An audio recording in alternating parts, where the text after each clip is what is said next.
I think I'm ready. I think I'm as ready as I'll ever be. For, you're never quite ready. Nobody's ever ready. Nobody's ever ready for this. Sorry for if there's clicky noises. Imagine being ready. Yeah, me prepared. But hello, Hal, and hello, the Mister. And oh, I forgot the redeems.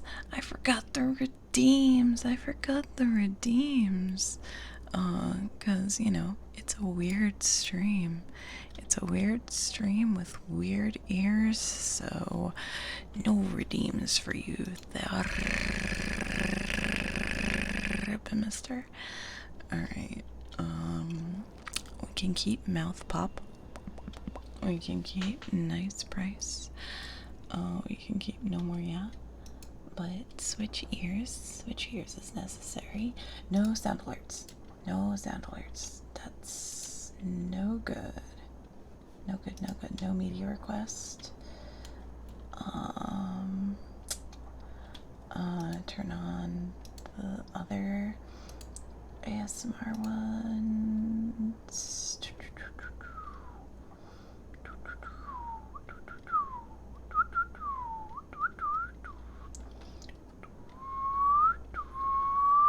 What am I, a bird?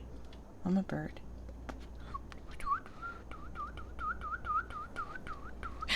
Anyway, hello.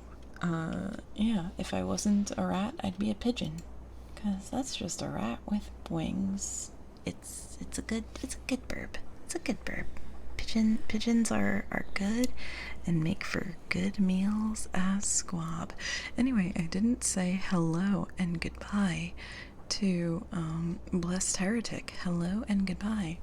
And hello, Emmy. And hello, Vampirex. Hello. And yes, that's here. That is who's here. Thank you for showing up early, even though I'm not early. I'm the opposite of early today. I can probably show it. I was kidnapped by my parents to go eat food, and so what I did is order a salad, because I've been super into salad. It's almost like I want to say like, ooh, white woman spotted or something, but look, this has fruit in it. I'm the type of bitch that eats fruit for dinner. It's got watermelon and feta cheese and pistachios and lots of like very tiny greens. It was a way more red than green salad. Hello, Anise. Hags crave the fruit salad. And my ma ordered a pizza with pears on it. Hello, Daedric, and hello, Ron. Snacked up on a Monday evening, ready to go fucking ham on a salad with watermelon and feta cheese and pistachios. Thank you. I'm glad you Christ. Thank you for gifting a bacon, egg, and cheese to Jackie Chan.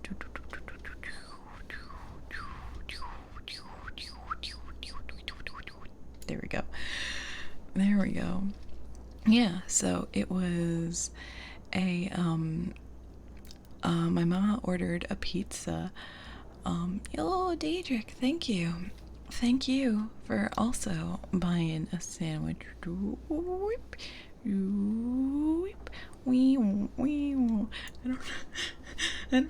sorry.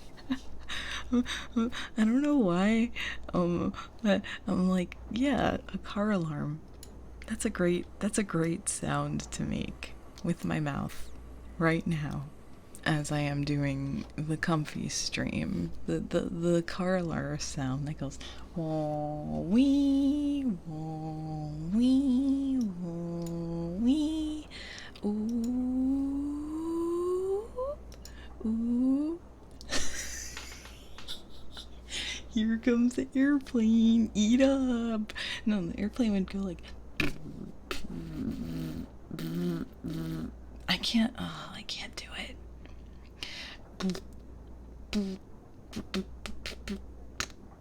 And, okay, it's like a roll thing, like this, I sound so fucking stupid.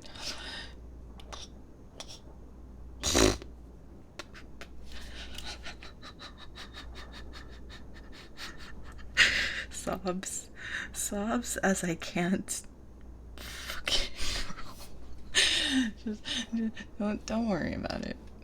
Don't worry about it. I'm just gonna change it so that it's two out of 10 to the heartbeat goal. We did it. We did it, buds. We did it, gamers. We go. Okay.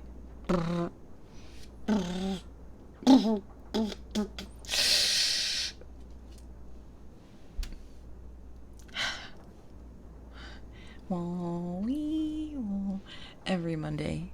Every Monday? Yeah, it is a Monday. It's Monday, my dudes. It's Monday, my dudes. What else happened to me other than Sal's ad? I went to H Mart and they were out of gay coffee and I was very sad. So I got a tea and like you know the canned coffees, the canned teas. So I got one of those that had like especially beautiful packaging, and I'm like, well, if this was it didn't have a rainbow on it. It was just like blue. I'm gonna get up. I'm gonna get up. Oh, getting up and opening the fridge ASMR to take a photo of a thing of tea. A can of tea. Where did I put it? Oh, and I should take a photo of... Where's the other thing? Here it is. I got some drinks. There was a sake I found that had like, you know, the cup sakes. They come in a cup. They have cute patterns on them. One has cute polar bears doing cute things, and another is like, hey, here's scenes of different cities, and it's got New York City on it, and my brain went, whoa, that's where I live. Pog. Oh my god. The New York City mansion. Oh my god. So let me get Bill. Hello, Surrent, and hello, Bill. Chicklet, hello.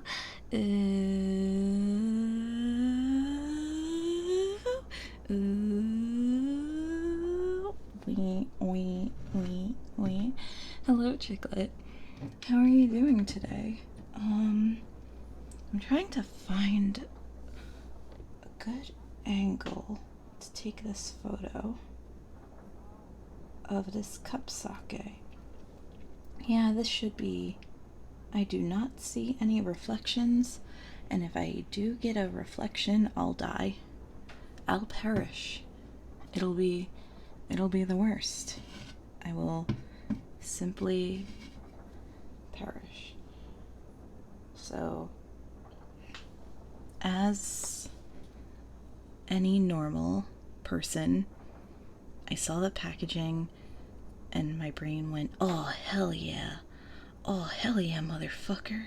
I need to acquire these items. They need to enhance noise.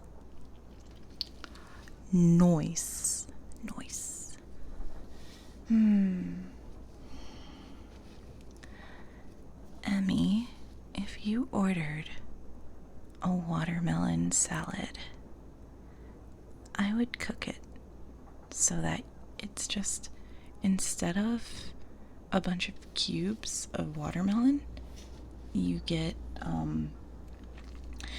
one long thin slice of watermelon that you have to cut up like individually. Like, you have to waste your time during your meal cutting up the piece of watermelon, and then by the time you get to the last sliver, it's good when it's cold, but it won't be cold. It'll be completely room temperature. Oh, the horror! Room temperature watermelon!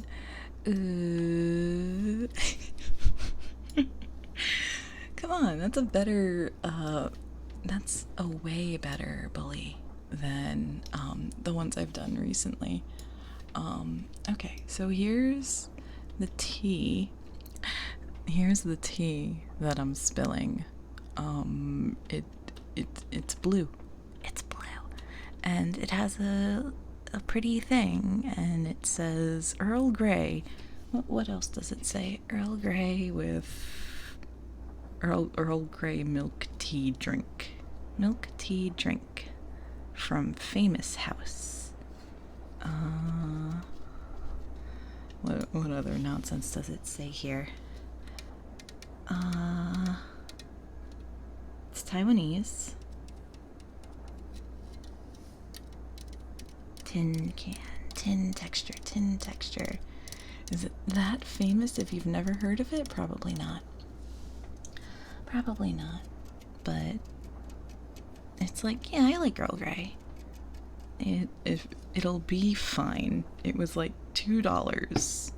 So if I hate it, it's fine. It's fine. It's slightly better than the coffee one where you were like, oh, I don't like. Oh, it's a slightly better bully. Slightly better bully. Let's go. And yeah, Kenji, the plan today is to read some sci-fi stories. Oh, I wanted to do like a window capture. Oh, crap. Because I can only capture 3 things in Sprout. Maybe I'll hide this and instead have it be the story. Yeah, I might do that. Thank you for being proud of me. I'll work hard. Gross. You spent all day playing Zelda, didn't you? Disgusting. Like some kind of wild man that builds machines. Ugh, go shower. And then let me show the other stuff that I got. I am right. I'm always right. I'm right and correct all the time. Hello, Jackie, and hello, Laughing Puck. Okay.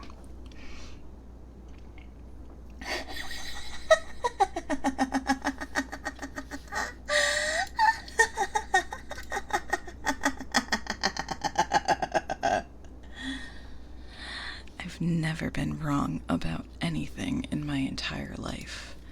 And yeah, that's it. That's it. I'll never take accountability for anything I say. And if it's it's actually their fault. If it's my fault, no, it's not. Fuck you, it's your fault.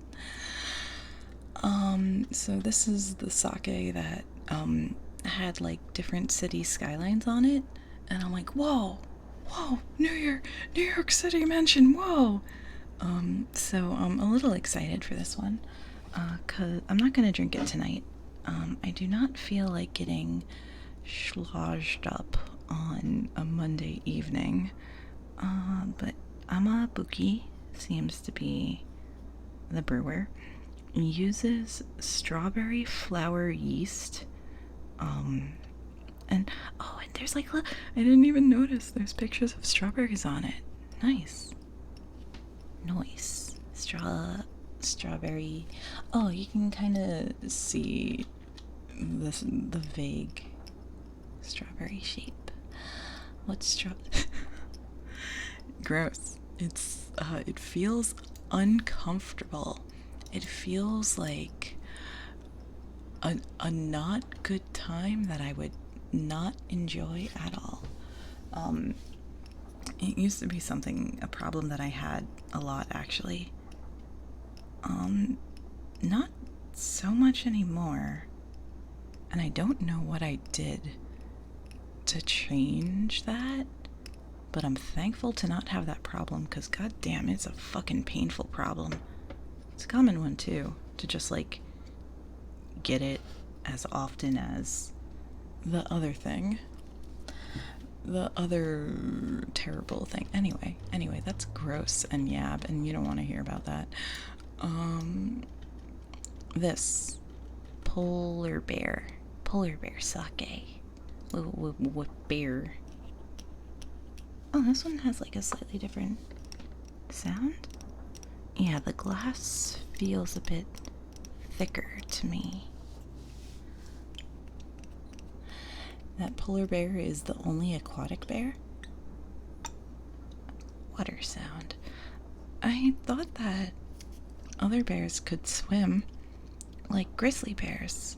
They look for fish, you know? Salmon. Bears love salmon, or eating salmon. And so, if it doesn't, why? Well, they don't necessarily have to swim well, just enough to get around. Just, oh, okay.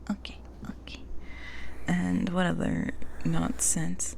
I try wolf, hello, I'm sorry, I'm going to be, making keyboard sounds. Let me do keyboard.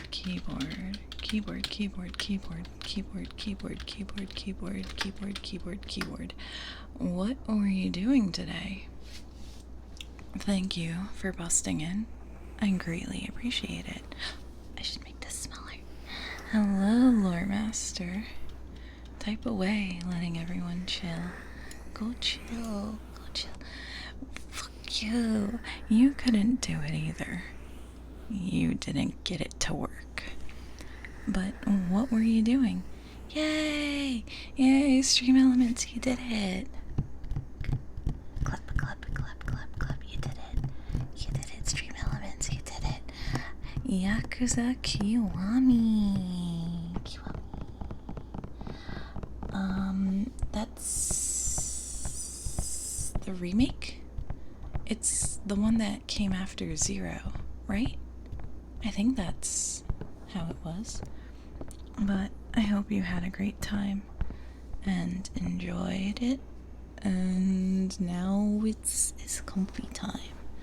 Hell yeah. And hell yeah, motherfucker. Yakuza. You've been playing a lot of Yakuza, right, Emmy?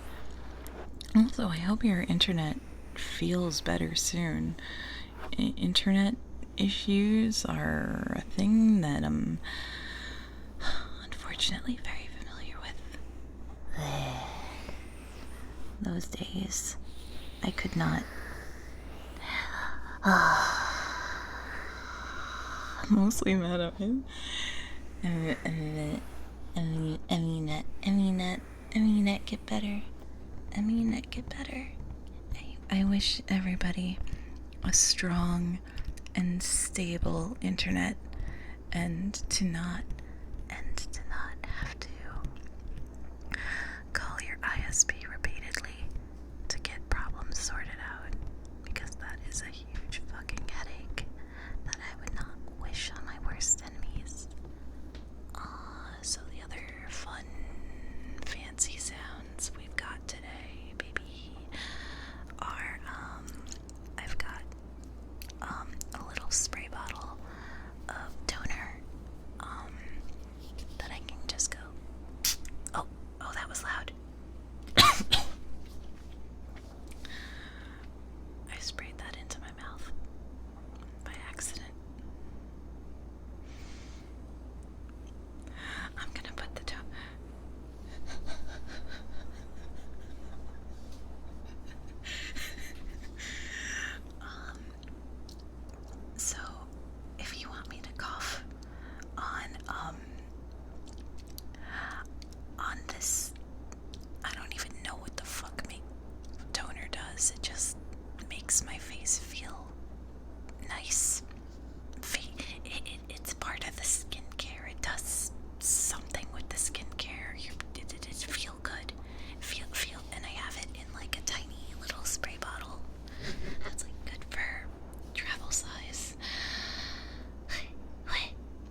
myself feel okay.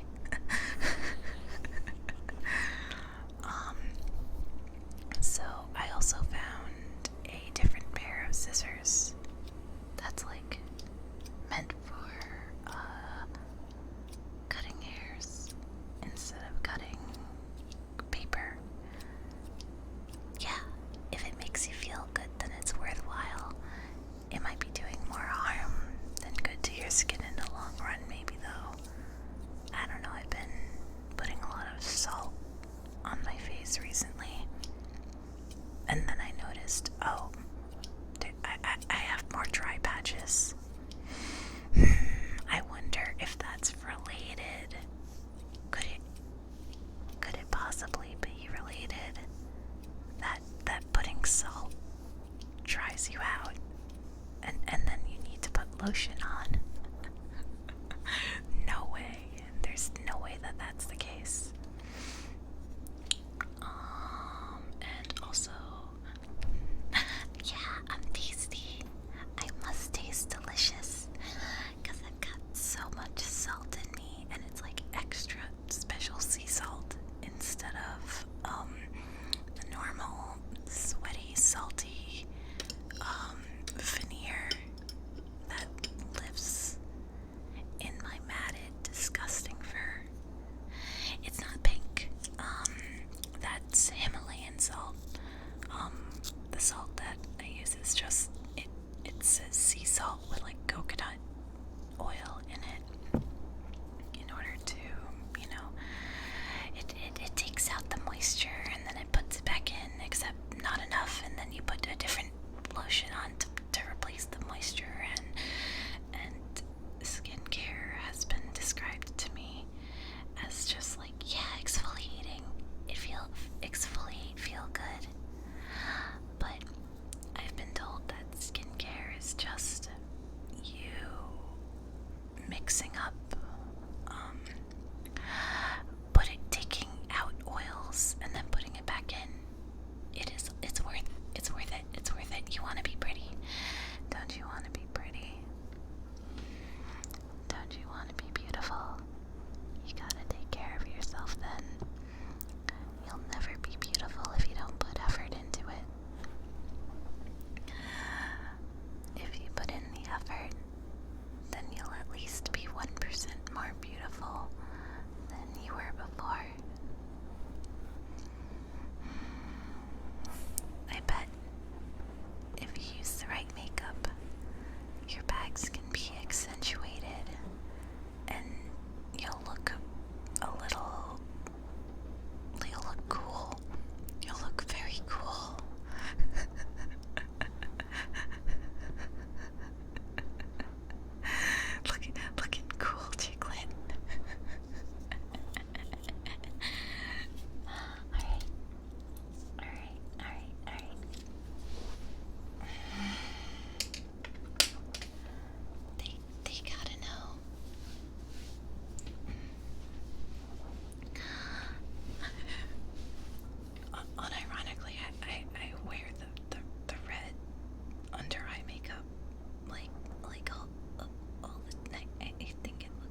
Misery. What's the band? Is it Imagine Dragons? Or no, maybe I should go Oh the Misery. Oh, keyboard. Oh the Misery. Imagine Dragons. Okay.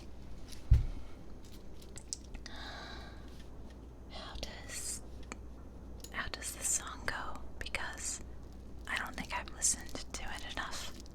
I've only seen the meme version. I wake up to the sound of the silence that allows for my mind to run around with my ear to the ground. You only know the German version. Based and normal. That's very normal of you to only know the German version.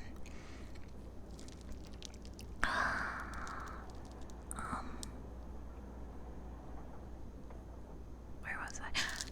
I'm searching to behold the stories that are told when my back is to the world that was smiling when I was turned. Till you hear the greatest, but once you turn you hate us. Oh, the misery. Everybody wants to be my enemy. Spare the sympathy. Everybody wants to be my enemy. Look out for yourself, my enemy. Look, look, look, look, look. Look out for yourself. But I'm ready. Hello, Ram. How are you doing tonight? It's good to see you. Your words on the wall as you're praying for my fall, and the slaughter in the halls, and the names that I've been called. I stack it with my mind, and I'm waiting for the time when I show you what it's like to be the world's spit in a mic. Tell you you're the greatest, but once you turn they hate us, huh? Oh, the misery. Everybody wants to be my enemy. Spare the sympathy. Everybody wants to be my enemy.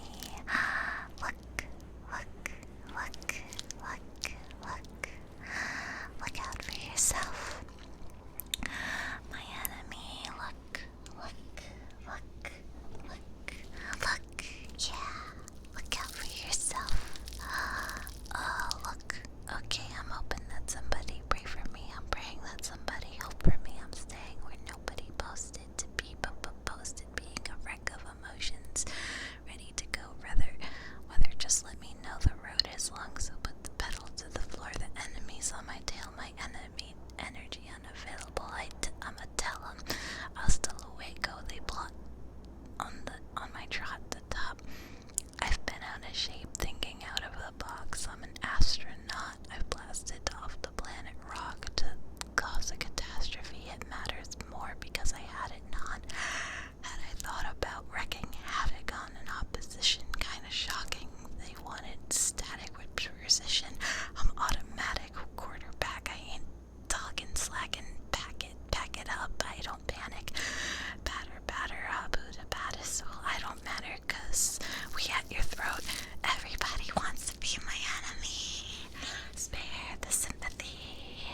Everybody wants to be my enemy. Oh, the misery. Everybody wants to be my enemy. Spare the sympathy. Everybody wants to be my enemy. Pray it away. I swear I'll never be a saint. No way. My enemy. Pray it away. I swear I'll never be a saint. That's it. Okay, that's it. I need a little water. I don't think I've ever actually heard the song 100% of the way through.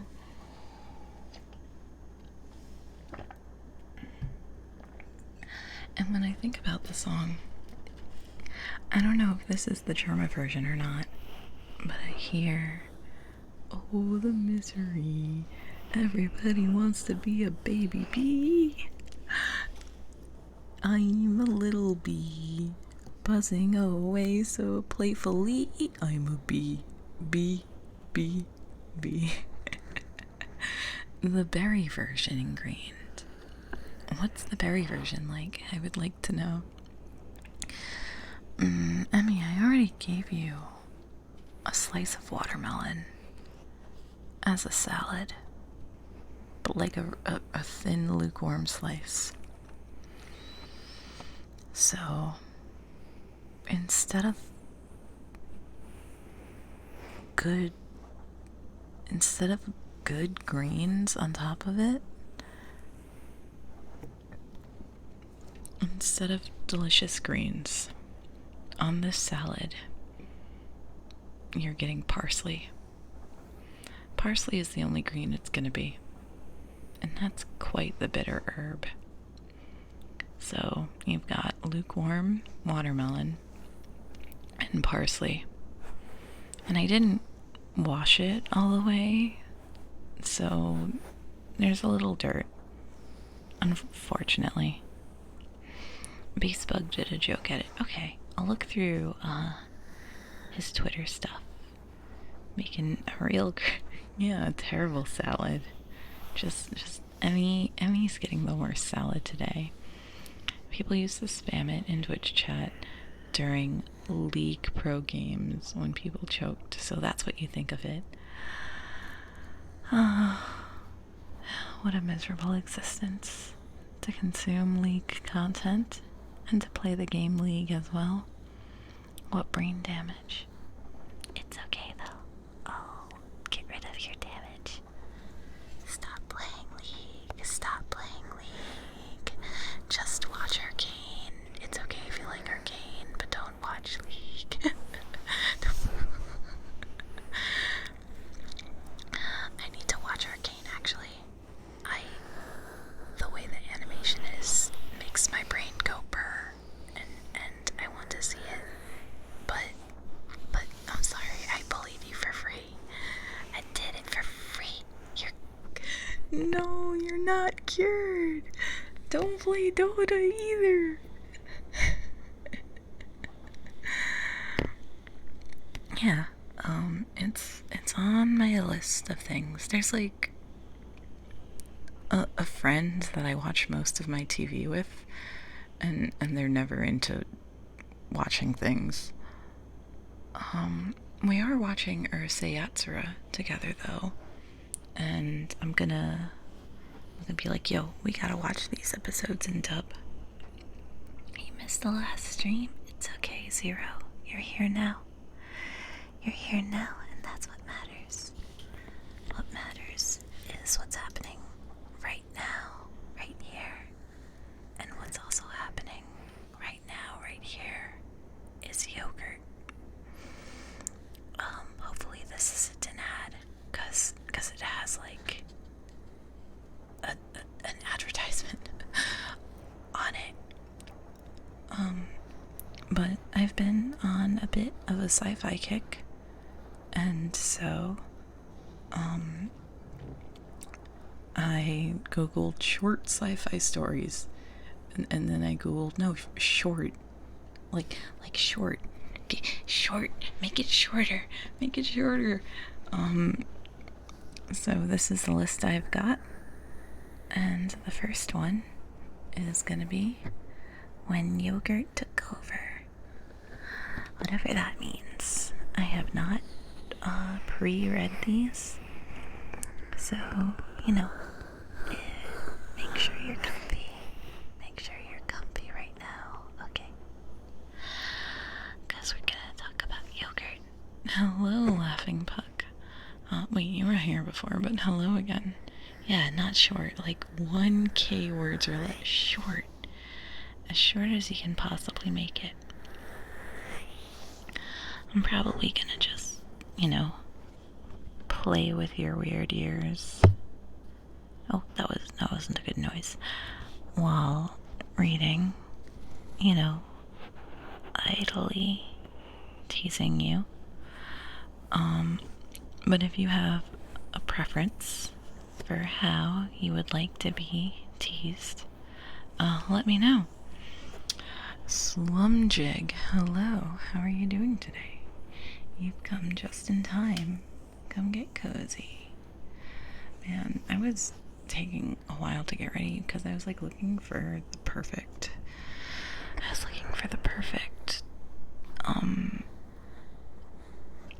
background noise, and I couldn't find it, and I'm really angry that I couldn't find it. So now instead I'm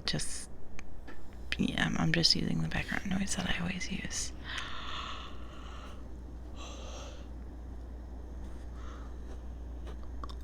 I need to spend like a day listening to ambient audio, making sure it's calm enough and cozy enough to have on.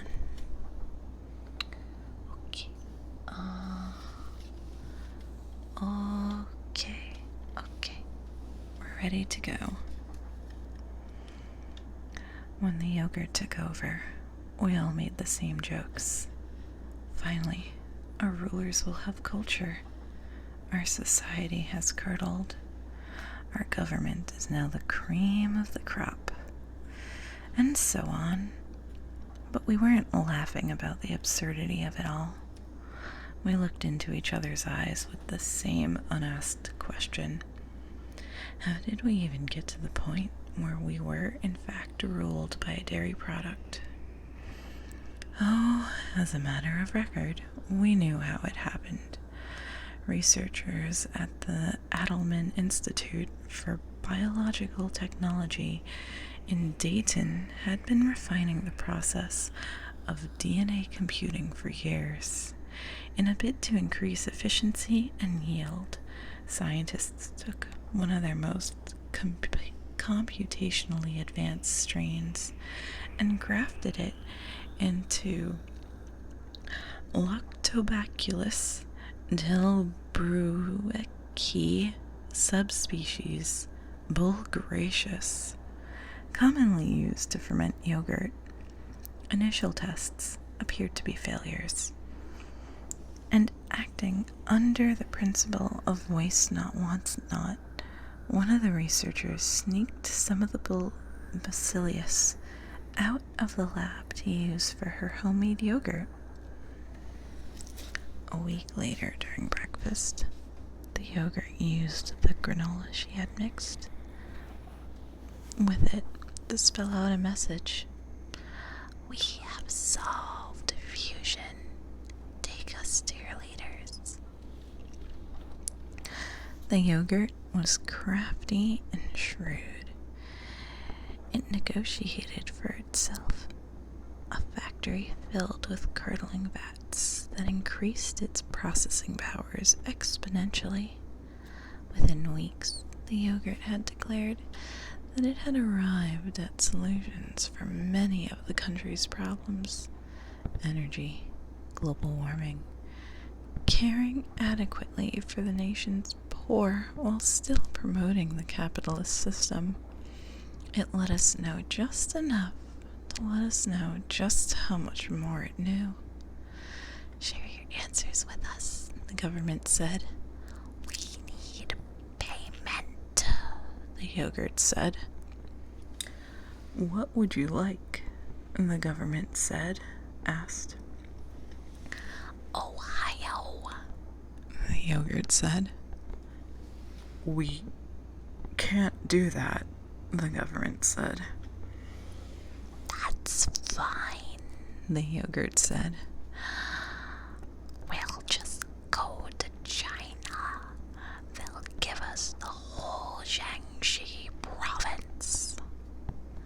Within a year, the yogurt had a century-long lease on Ohio, with the promise that it would respect the human and constitutional rights of those who lived within its borders, and that it would let the U.S. handle its foreign affairs. In return, it handed over to the government a complex economic formula it promised would eradicate the national debt within a decade without tax increases. the yogurt said. Any deviation will bring complete economic ruin. We will, the government promised. Within 5 years, the global economy had collapsed and panic had set in. Only Ohio remained unscathed. We told you not to deviate from the plan, the yogurt said. Its factory now stretched along the banks of the Miami River in Dayton for 2 miles. Man, maybe I'm talking, because earlier I was lying. I lied like a liar. Also, hello. And Ohio does seem like a fair trade, considering what's happened recently, unfortunately. Our best economists said the formula needed tweaking, the government said. They had Nobel Prizes. Your economists are too close to the problem to solve it, the yogurt said. Any human is. Cadet Callis, hello. Welcome in. We could use your help, the government said. Lots of sets. Lots of sets in this short fiction. You could be our economic advisor. Sorry, we don't advise anymore, the yogurt had said. If you want our help, you have to give us control. We can't do that. We understand. We hope you have stocked up on canned goods. 6 months later, the government declared martial law and gave the yogurt supreme executive power. Other nations, worse off than we were, quickly followed. Okay then, the yogurt said. In its globally televised address to humanity, and one of its factory workers, absurdly happy and well-fed, walked forwards and showed a document the size of an old Manhattan phone book. Here's what we do. Follow this plan exactly. If you don't, sorry, we'll have you shot. Now, 10 years later, humanity is happy, healthy, wealthy. No one suffers from material want. Everyone contributes. After the first couple of years of getting things in order, the yogurt was happy to let us handle the machinery of our own administration, stepping in to fine-tune only now and then.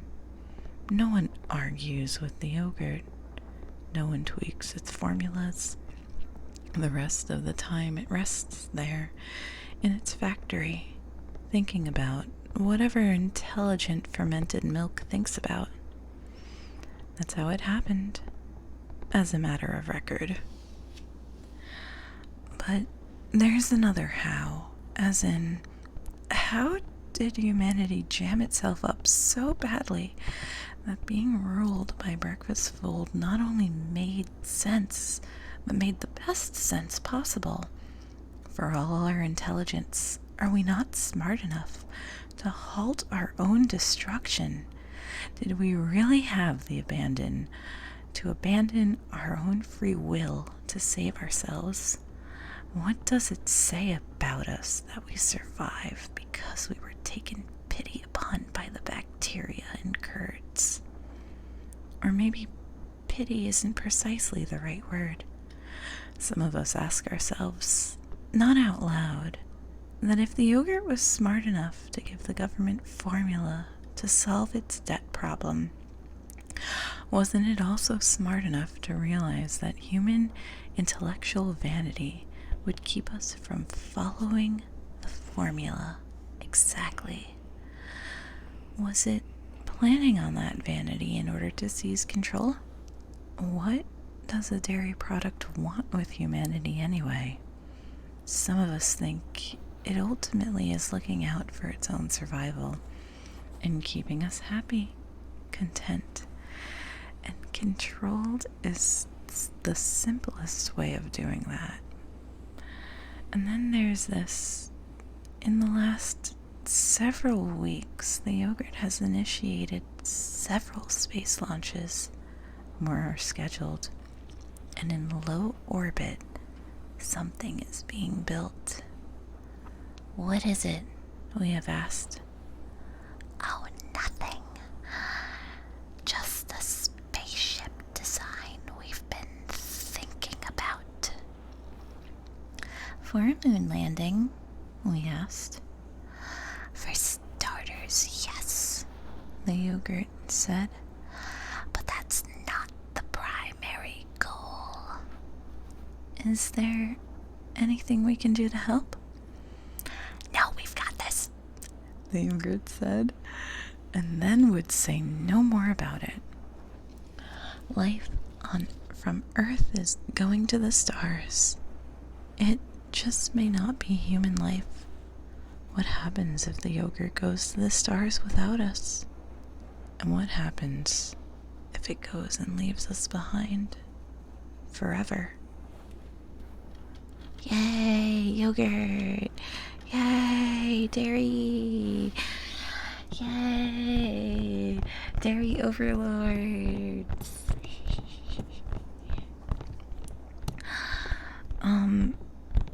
This is about AI. There's no way it's not about AI.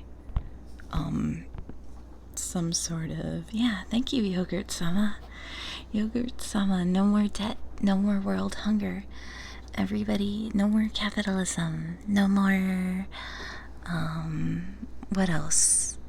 What else could the yogurt have? No more global warming, no more, gentrification, no more super wealth inequality.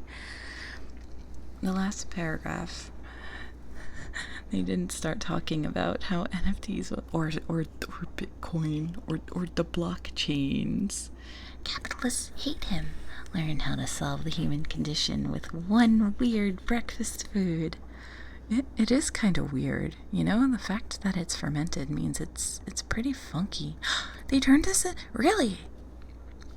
I didn't know. I never watched Love, Death, and Robots because I know it was a little violent.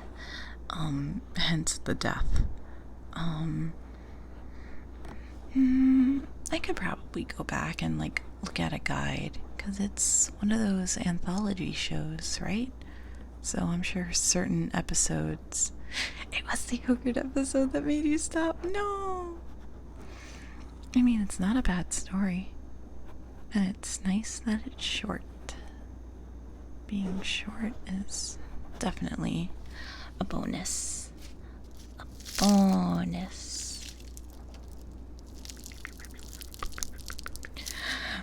I'm sorry. I'm doing things randomly and without thought. I look at the stress toy and I go, I want to squeeze it so fucking bad. I want to just take my mitts. And go.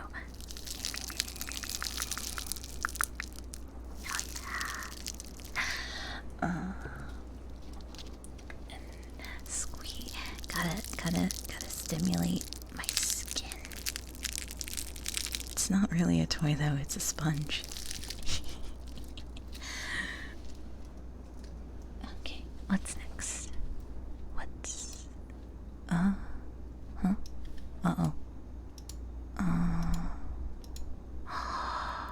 Where did I search it?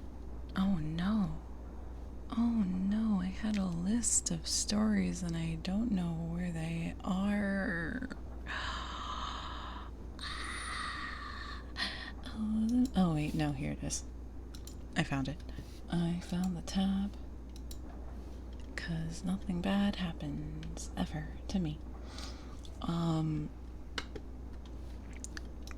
But yeah, that particular story read to me as based on AI, based on a true story. The true story is one day there'll be AI, and not good.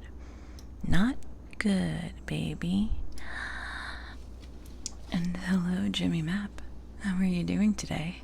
I hope you're having a nice day.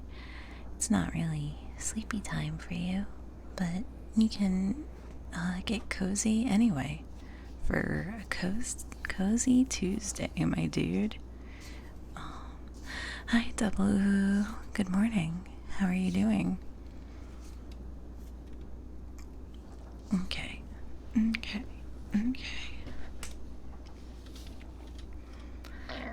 Oh, I'm sorry. I made a weird noise. I'm gonna drink some water.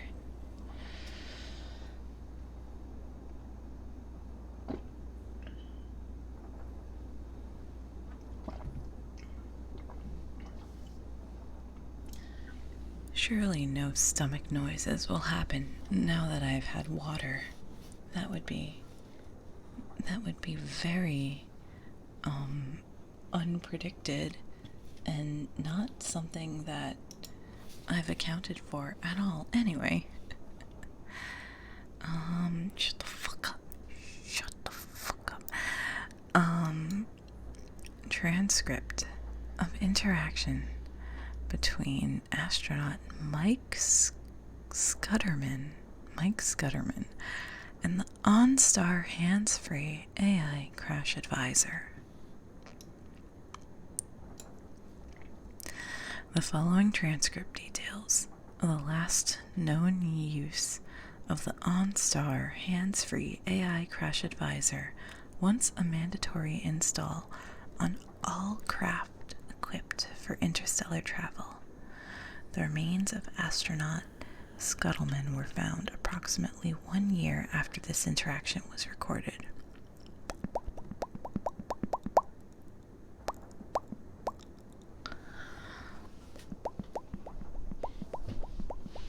Spooky.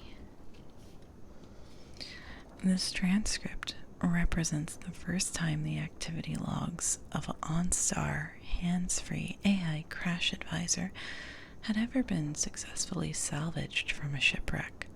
OnStar crash advisors typically survived the initial impact of a starship crash, but were later destroyed by human survivors, apparently in anger.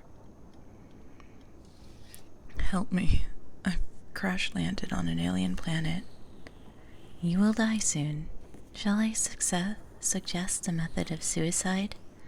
This will provide you with a cleaner, less painful death than you would otherwise experience.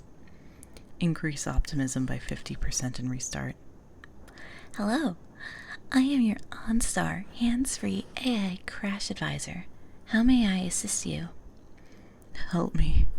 I've crash-landed on an alien planet. Congratulations, you've crash-landed on an alien planet. Wait, what? Why are you congratulating me? Because the chances of surviving first category crash landing are so infinitesimal, they're practically non-existent. Hello, Nana.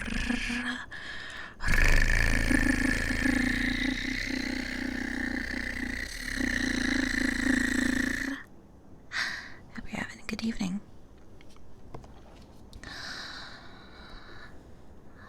In most cases, people die during atmospheric entry, burned alive by the thermal shock. But if you somehow manage to survive that, only 10 to 40% of your ship's mass will reach the planet's surface intact. On impact, it will transfer 2 tons of mass and over 10 billion joules of kinetic force into heat and light, and that alone usually kills anyone who makes it through the burn. Even if you do make it through, you still need to worry about your engines, and if your craft is nuclear powered, the reactor will most likely be damaged, and anyone left alive will soon be completely irradiated. If your craft is powered by solid or liquid fuel, chances are it will ignite and incinerate you. And if you survive that catastrophe, you're still likely to die within 24 hours from injuries sustained in the crash itself. So you're walking, you're talking. Congratulations, you've beaten the odds. You are a statistical anomaly. I am reading a variety of short sci-fi stories. Right now, the story that I'm reading is Copy paste. Copy paste. oh wait, maybe you are built different.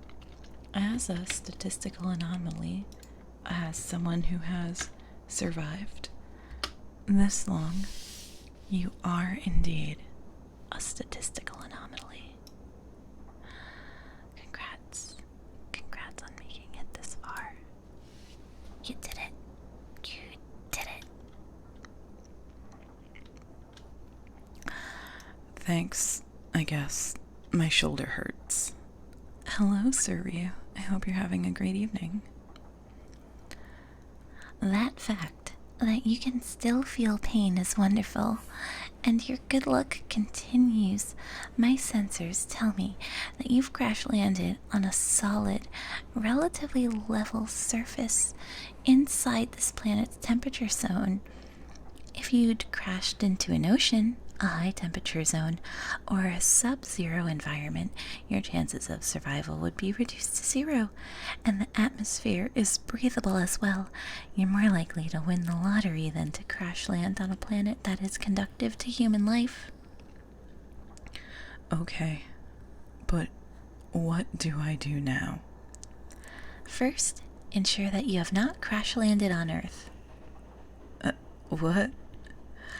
Most crash landings on other planets turn out to actually be crash landings on Earth, rendered unrecognizable by time travel, nuclear war, or change in body size. You could have crash landed on a future Earth ruled by apes and not even realize it until you discover a national monument. It's more common than you might think. Also, the odds of the planet being Earth increase astronomically if your name is Adam, male, or Eve, female. If you are named Adam, male, or Eve, female, at some point you will inevitably meet a member of the opposite sex, and your sensual lovemaking is likely to spawn the human race. No, this is definitely an alien planet. Then congratulations again. You are luckier than you know. The last time a spaceship crashed on Earth, the government took the survivors to a warehouse, dissected them, and hushed it all up. Your chances of being dissected just declined dramatically. Can you fly? What? No, I can't fly. Have you tried? Perhaps the color of this alien sun has given you superpowers. Often alien beings who crash land on Earth find that their alien biology gives them amazing powers on our planet. That is ridiculous. Not if it turns out you are this planet's Superman. Look, I don't have superpowers here. I'm just stranded. I need to be rescued. Are you cute? I guess I'm kind of kawaii. If you are very cute, your best strategy for rescue is to wait until an immature member of the dominant species lures you into his home with snack foods, perhaps Reese's Pieces. There, you should provide him with friendship while performing heartwarming and magical aids of kindness. Learn his language, make his bicycle fly. This will lead to many lucrative merchandising deals for you, and if you maintain control of your image, you can use your licensing money to build a spaceship. That will allow you to return to Earth. E.T. is not cute. That is not a cute alien. No one has lured me anywhere. I don't even know what the dominant species of this planet is. Is the planet ruled by a race of warrior women who keep men for breeding purposes only? No. Is anyone worshipping you as a god because you fell from the sky in a fire ship and they are scared of your thunder sticks? No. Are the planet's inhabitants technologically superior to Earth's? I don't know. In the event that the inhabitants are technologically superior to Earth's, you should be able to show these super intelligent but peace-loving beings who's boss by punching one of them in the face. Then use sensual lovemaking to reawaken their dormant pleasure centers. Soon they will elevate you to a high rank in their society. However, if the inhabitants are technologically inferior, you should find a small tribe of primitives as soon as possible. Get their attention by predicting a solar eclipse. Then, using the gunpowder you have taught them to manufacture and the unbreakable swords of their tempered steel you have taught them to forge, lead them into war against a superior enemy force. They will likely stage a surprise upset with your new army. Continue to subjugate the planet's other inhabitants using science. Eventually, you will be made king. Much sensual lovemaking will follow.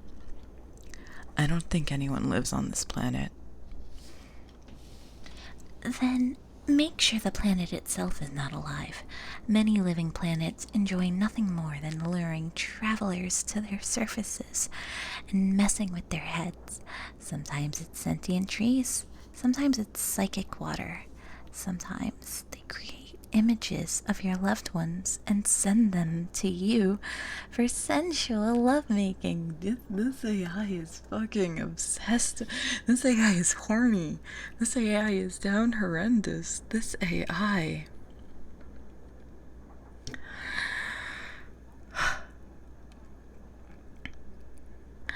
Other times, you think you've landed in a valley and it turns out to be the planet's mouth.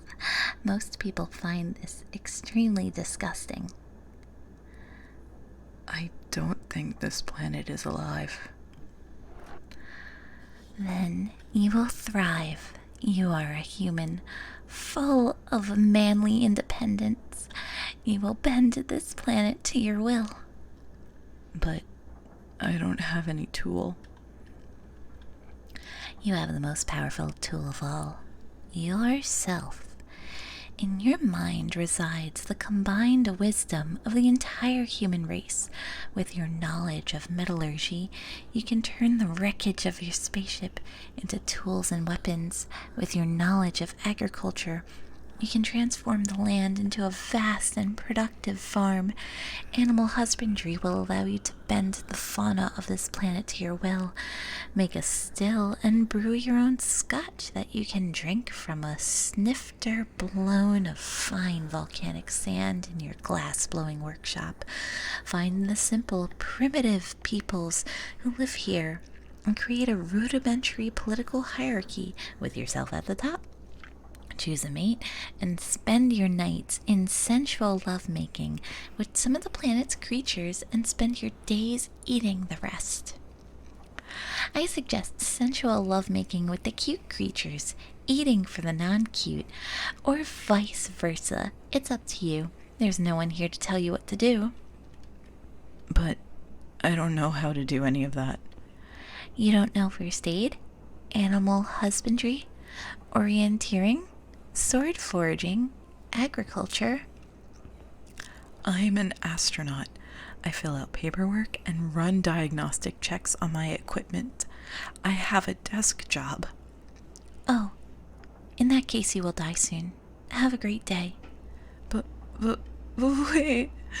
What about the sensual lovemaking? Can I have At least get some of that.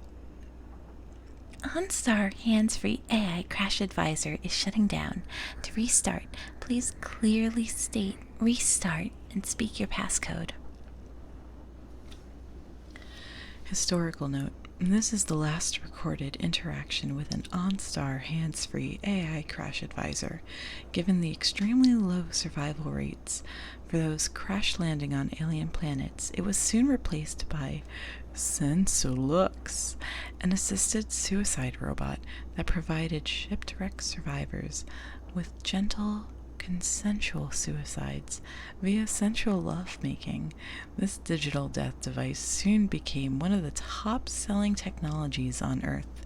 Then Apple came onto the market with its own incredibly popular and designed model, the iDie, which proved irresistible to consumers. Life on Earth rapidly went extinct. That was a weird one. That was I'm sorry, I hurt your ear.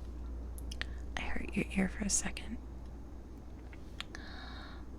That was a little weird. Oh no, I just noticed something.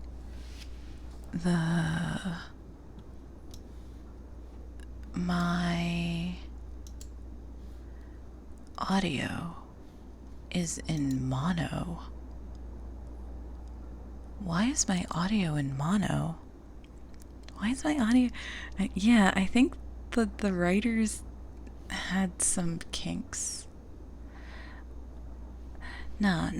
Okay, so I'm supposed to be in one ear over here. And I'm supposed to be in one ear over here. But on OBS, it is showing up not as that. I know what's wrong.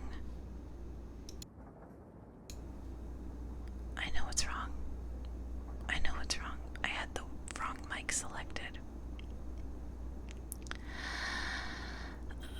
This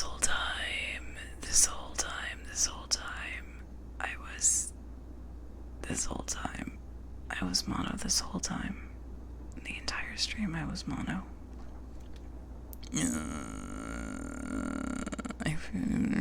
I'm so mad at myself. I was moving around so much. A blue. A blue. I fucked up. A blue. Alright. Hello, Slime Molder. And hello, Andrew. Yeah, common rat hell. Not having the wrong mic selected.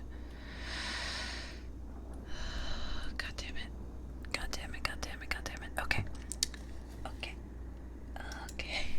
So, new Clap, next story.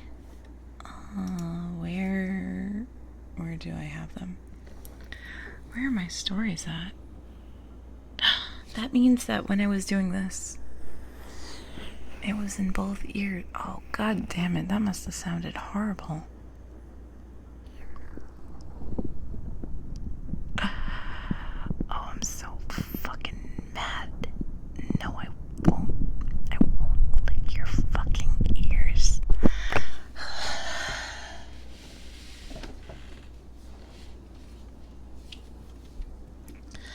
Where's the rest of my stories?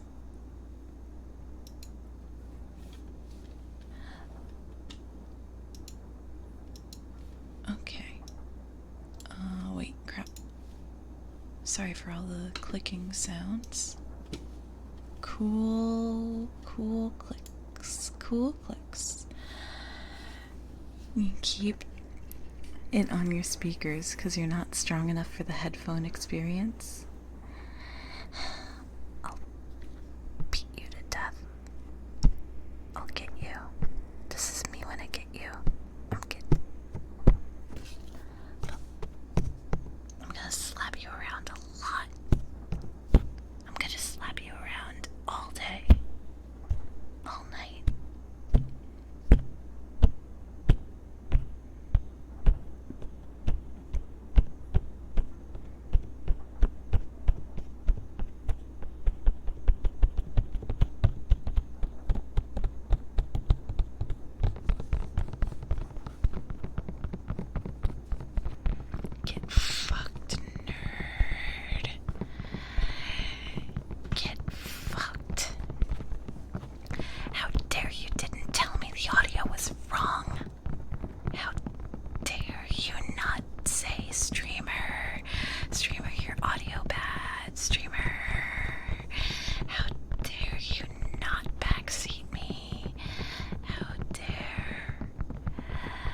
posted in 2011.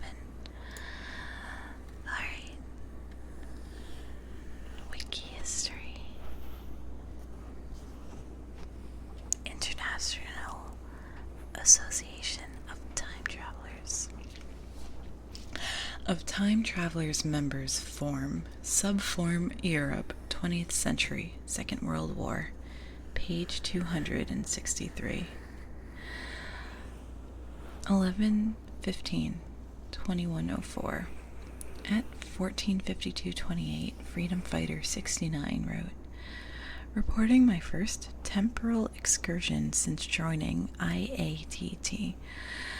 IAT. Have just returned from 1936 Berlin, having taken the place of one Leni Riefenstahl's cameraman and assassinated Adolf Hitler during the opening of the Olympic Games. Let a free world rejoice. 69. At 14:57:44, Silver Fox 316 wrote, back from 1936 Berlin, incapacitated Freedom Fighter 69 before he could pull his little stunt. Freedom Fighter 69, as you are a new member, please read IAT Bulletin 1147 regarding the killing of Hitler before your next excursion. Failure to do so may result in your expulsion per Bylaw 223. At 18:06:59, Big Chill wrote, take it easy on the kid, Silver Fox 316. Everybody kills Hitler on their first trip. I did. It always gets fixed within a few minutes. What's the harm? At 18:33:10, Silver Fox 316 wrote, easy for you to say, Big Chill, since to my recollection you've never volunteered to go back and fix it. You think I've got nothing better to do? 11/16/2104. At 10:15:44, Judge Doom wrote, good news. I just left a French battlefield in October 1916, where I shot dead a young Bavarian army messenger named Adolf Hitler. Not bad for my first time, no? Sic semper tyrannis. At 10:22:56, Silver Fox wrote, back from 1916 France, here I come, having the last possible second prevented Hitler's early demise at the hand of Judge Doom, incredibly restrained myself from shooting Judge Doom and sparing us all years of correcting his misguided antics. Read Bulletin 1147, people. At 15:41:18, Barracks Room Lawyer wrote, point of order. Issues related to Hitler's service in the Bavarian army ought to go in the World War I form. Oh, that's so real. 11/21/2104. At 2:21:30, Sneaky Pete wrote, Vienna, 1907. After numerous attempts have infiltrated the Academy of Fine Arts and facilitated Adolf Hitler's admission into that institution. Goodbye, Hitler, the dictator. Hello, Hitler, the modestly successful landscape artist. Brought back a few of his paintings as well. Any buyers? At 2:29:17, Silver Fox 316 wrote, alright, that's it. Having just returned from 1907 Vienna, where I secured the expulsion of Hitler from the Academy by means of an elaborate prank involving the prefect, a goat, and a substantial quantity of olive oil, I now turn my attention to our newer brethren, who, despite rules to the contrary, seem to have no intention of reading Bulletin 1147, nor its addendum, alternate means of subverting the Hitlerian destiny. And here I'm looking at you, Sneaky Pete. Permit me to sum it up and to save you the trouble. No Hitler means no Third Reich, means no World War II, no rocket programs, no electronics, no computers, no time travel. Get the picture? At 2:29:49, Silver Fox 3316 wrote, "P.S. to Sneaky Pete. Your Hitler paintings aren't worth anything, schmuck, since you probably brought them directly here from 1907, which means the paint's still fresh. Frickin' noob." Oh, I hate this guy so much. At 7:55:03, Barracks Room Lawyer wrote, "Amen, Silver Fox 316. Although point of order, issues relating to early 1900s Vienna should go in that form, not here. This has been a recurring problem on this form." 11:26:2104. At 18:26:18, Jason 440953 wrote, "Silver Fox, you seem to know a lot about the rules. What are your thoughts on traveling to, say, Braunau, Austria in 1875 and killing Alois Hitler before he has a chance to father Adolf? Mind you, I'm asking out of curiosity alone, since I already went and did it." At 18:42:55, Silver Fox wrote, "Jason 440953, see bylaw 7, which states that all EAT rulings regarding historical persons apply to ancestors as well. I post this for the benefit of others, as I already made this clear to young Jason in person as I was dragging him back from 1875 by his hair. Got it? No ancestors. Though if anyone were to go back and say Moline, Illinois, in say 2080 or so to intercede to prevent Jason 440953's conception, I could be persuaded to look the other way." At 21:19:17, Barracks Room Lawyer wrote, "Point of order, discussions of the 19th century Austria and the 21st century Illinois should be confined to their respective forms." 12:01:2104. At 15:56:41, Asian Avenger wrote, "Freedom Fighter 69, Judge Doom, Sneaky Pete, Jason 440953, you're nothing but a pack of racists. Let the light of righteousness shine upon your squalid little viper's nests." Big Tom 44 wrote, "Well, here we frickin' go." Freedom Fighter 69 wrote, "Racists for killing Hitler? What the fuck?" Saucy Aussie wrote, "Asian Avenger, you're not rehashing the whole Nagasaki issue again, are you? We just got everyone calmed down from last time." Lady Justice wrote, "I'm with Saucy Aussie, Asian Avenger. You're making even less sense than usual. What gives?" They're the schizo. They're the form schizo. Asian Avenger wrote, "What gives is everyone's repeated insistence on a course of action which, even if successful, would only save a few million Europeans. It would be no more trouble to travel to Fuyanshui, China in 1814 and kill Hong Ji Quan, thus preventing the Taiping Rebellion in the mid-19th century, saving 50 million lives in the process. But hey, what are 15 million yellow devils, more or less, right, guys? We've got Poles and Frenchmen to worry about." Lady Justice wrote, "Well, what's stopping you from killing him, Asian Avenger?" Asian Avenger wrote, "Only to have Silver Fox 316 undo my work. What's the point?" Silver Fox wrote, "Actually, it seems like a pretty good idea to me, Asian Avenger. No complications that I can see." Big Chill wrote, "Go for it, man." Asian Avenger wrote, "Very well. I shall return in mere moments, the savior of millions."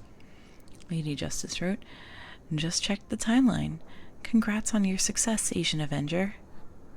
12/2/2104. Asian Avenger. Silver Fox 316. Asian Avenger, we need your report, buddy. Silver Fox 316 at 17:15:32. Okay, apparently Asian Avenger was descended from Hong Ji Quan. Any volunteers to go back and stop him from negating his own existence? 12/10/2104. Anyone? Barracks Room Lawyer wrote, "Point of order. This discussion belongs in the King Dynasty form. We're adults. Can we keep sight of what's important around here?" Oh, that one was really good. Hello, it's Hollowed. Hello, how are you doing today? Okay, that was a really good story. It's like you wanted it to keep going more. Yeah, he could avenge millions, and he did avenge millions. Millions of lives were saved. And also the timeline is irreparably changed because 50 million lives is so many butterflies flapping their wings. That's 50 million butterflies flapping their wings. Bro just wants all the reports on the right page. Just use the right page. Just use the right page, please. It was really good. I thought that it was that was my favorite story so far. I like the yogurt one as well. Lives were saved and a bunch were also prevented.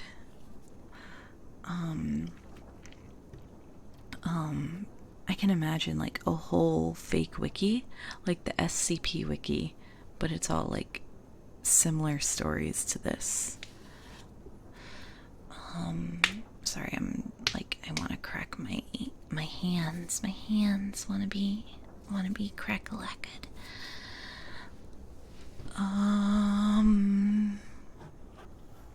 I feel like there's something else I wanted to say about this story.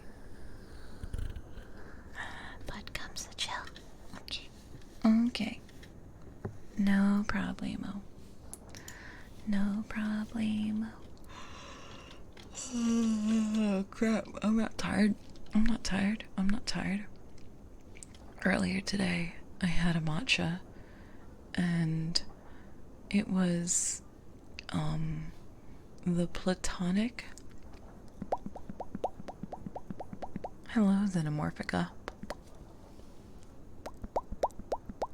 Oh, two Bud comes to chill. Hell yeah. Yes, I'll get to it. I'll get to more bedtime stories. Stream. Wait, no, I should have the folder open somewhere else. Okay, here we go. Since Pluvium's here. Where is...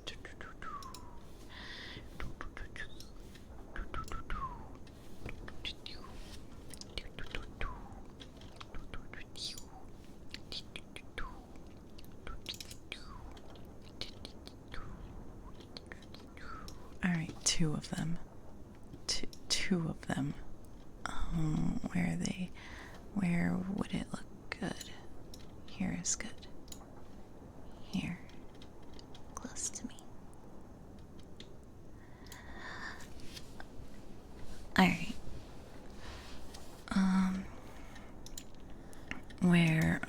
Where's my stories? Where's my stories? 7 very short sci-fi stories. Okay. I have it. And there we have it. In the forests of memory.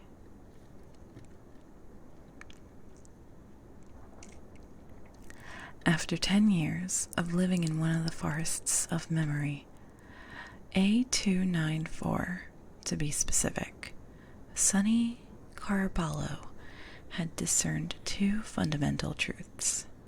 Firstly, that almost all of one's friends, children, and lovers came in the first year, some in the second, to converse with the holographic remains of oneself, and never again after that. And second, that Asian families could be relied upon to leave gifts of fruit, buns, and alcohol in contravention of all regulation at the graves of their dead. Sonny always waited until the funeral party moved a respectful distance away before eating the oranges and drinking the wine. Isn't that bad luck? Isn't it like super bad luck to eat the offerings to the dead? Alright. The world was not kind to a 70-year-old woman without homes. The forest at least provided food, a bathroom, a concrete shelter, and some safety. A fence had been erected and the groundskeeper assigned after the carbon sequestration tract had been converted into a forest of memory. Although the groundskeeper had seen Sonny once or twice at a distance during the day, she was very careful. Little in her dress or behavior distinguished her from the other mourners moving among the trees.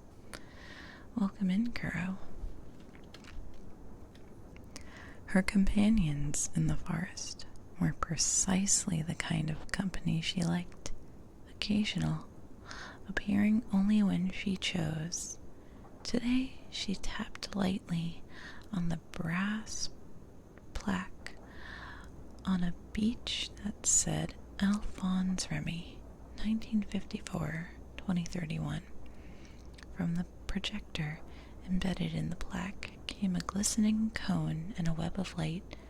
Sonny stepped back, and there was Alphonse. He was a handsome man at the time of recording, with kind eyes and a gold chain around his neck. Its physical twin was wound around the plaque, weighed down with a small gold cross. His family had been lucky. A slow-killing cancer meant enough time to record the man in detail, his image so real and vivid that Sonny wanted to stroke the wrinkles at the corner of his eye. The families of teenagers killed in accidents and middle-aged office workers dead of heart attacks had to settle for still images and candid family photos, grainy and two-dimensional. These were, of course, the rights of those with money. Jane Does and the destitute went to unmarked, unmapped plots in commercial orchards. How has your day been, Alphonse? The best of my life. I was walking to the market in Bullinau. This was before the seas rose. It's not there anymore. Isn't it tragic how places wash away? Anna was still asleep. I was going to surprise her with breakfast. The fruits in the market glowed brighter than anything, and I laughed with joy. Something about the sunlight. I brought a great big armful of mangoes. Later, Anna and I rode bicycles along the edge of the sea. I am doing well, too, thanks for asking, Sonny said. Drank from the drinking fountain, used the bathroom, ate that peach I was saving. Now here I am. It's nice having someone to talk to, isn't it? I'm sorry, Alphonse said. I don't understand the question. Oh, the company you hired was the real deal, wasn't it? Usually that message is just an error window. Don't worry, I'm not going to tire you out. Goodness knows you've earned your rest. Just tell me this. When was the last time your grandchildren visited you? because I've been here 10 years and I've never seen anyone else swing by. My family is the love of my life, Alphonse said, hands moving like birds. They cast no shadow on the mossy earth. Julia, Nelly, Christophe, Sebastian, I have messages for all of you if you step up and let the plaque scan your eye. That's very personal, Sunny said, giggling. We only met last week. He blinked at her, uncomprehending. Sunny whisked her skirts in a shallow curtsy. Good talking to you, she said. 2 trees away was Gilda, 20, with bold makeup and rashy. She squinted at Sunny as if the light was too brilliant to bear, though what filtered through the canopy was soft and emerald. Hey, yeehaw, Sunny asked. What happened to you? If you ask me, Gilda said, it's really a gift. Not the tumors, I'd blast them with a flamethrower if I could, but the sense of shortened time, the intensity of living, not a day wasted.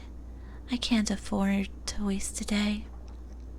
You should have grown old, Sunny said. Gotten married, divorced, fought a custody battle. It's what we all do. Oh, that's right, Gilda said. Don't give Marcus a hard time. Not everyone can. I mean, he couldn't bear it. I mean, that's okay. Tell him I said so. I hope he's happy. Sunny clicked her tongue. He wasn't good enough for you. Bold as robins, she woke 3 other holograms. It was the caretaker's day off, and she could be less circumspect. Circumspect. She could speak to all the dead if she wanted. But that's enough, she said, feeling the sourness in her feet. The forest floor was uneven and duff, knitted with roots, despite the even layer of dead that lay beneath. Her wandering had taken her to a secluded part of the wood, near the tall chain-link fence that partitioned the forest of memory from a logging stand. She sat down under a spreading elm and peeled one shoe off, then another. Her soles had toughened to the parchment and hide over years. She wiggled her brown toes and dug her heels into the moss. Idly, she observed that the bottom part of the fence had come loose in one place, bulging in, as if someone had pried the links up with a crowbar. Sooner or later, the groundskeeper would notice and mend it. A caramel-colored mushroom poked through the loam by her hand. She plucked it like a flower and sniffed its earth scent. Low and loud, a drone came flying over the fence and between the trees. Her niece's daughter had played with such a thing, Sunny recalled, running up and down the beach, shooting video until the drone careened into the sea. No amount of blotting, crying, or blow-drying could resurrect the sodden toy. Although the drone had vanished from sight, Sunny still heard its tooth-aching brrr. After a minute, it returned, zipping over the fence and into the short, stubby firs. A young man crept out of the logging stand, a crowbar in one hand, a garbage bag in the other. He clawed through the billowing opening in the chain-link fence, then darted past Sunny towards the memory trees. Sunny curled her bare feet up against herself, thinking invisible thoughts, trying to turn as green as the moss. From here and there in the forest, she heard a burst of confused noise, ghosts arising and speaking and stuttering silent. When the man came back, his bag was full and clinking, and a gold cross swung on a gold chain around his wrist. Walking past Sunny, could have wept with relief. He pushed the bag beneath the fence. Then he turned and looked at Sonny Carballo. "No," she said, "please." But his eyes narrowed with a drugged and desperate calculation. The crowbar arched once through the air. A dull light slid down the length of the metal. Sonny was frail. It was quick. There was not much blood. When they found her, some time after, accounting for the stolen plaques, lenses, projectors, and chips, and the sap dripping gashes in the memory trees, the family members that could be tracked through DNA grudgingly scraped together enough to inter Sonny in A294. Nothing. Not even a photo was sent for a hologram. As backup copies of other memories were reinstalled through the forest, and the chain link fence replaced with cement and spiked iron, Sonny sank down under the rich green moss, and no one, not one, remembered her. Okay. That was kind of a bummer. That was quite the bummer, Jesus. Jeez. Cool. Thank you, Vice. Very cool. That was a huge bummer.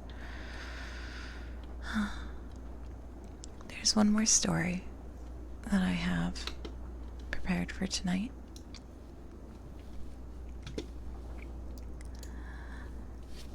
And then, well, hopefully this one's a little less of a bummer.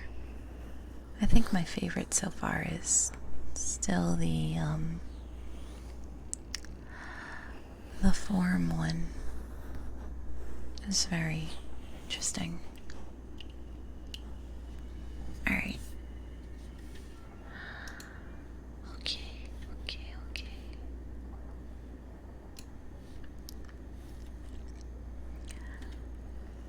A pair of birds dart across your narrow field of vision on the screen. The last user had left the telepresence machine near the bed, closest to the door before disconnecting, with the camera and monitor pointing at an open window so that you, the next user, wouldn't have to stare into the face of a dying stranger.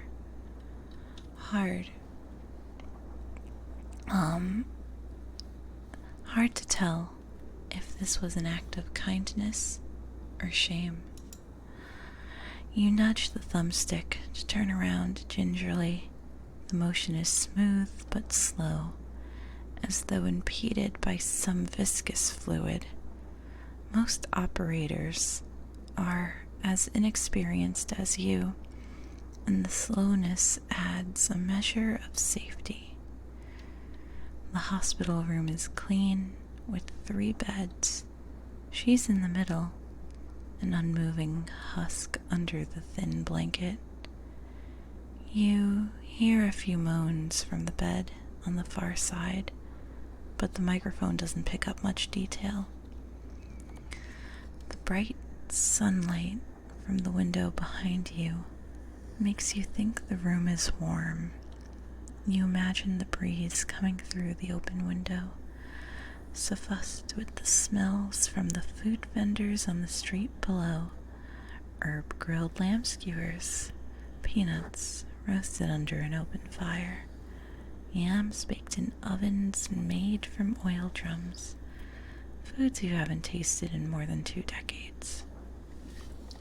You think the room isn't big enough for 3 beds, certainly not by the standards of America, but the nurse had explained over the phone that this is the best equipped ward in the hospital. The machine you're in is proof of that.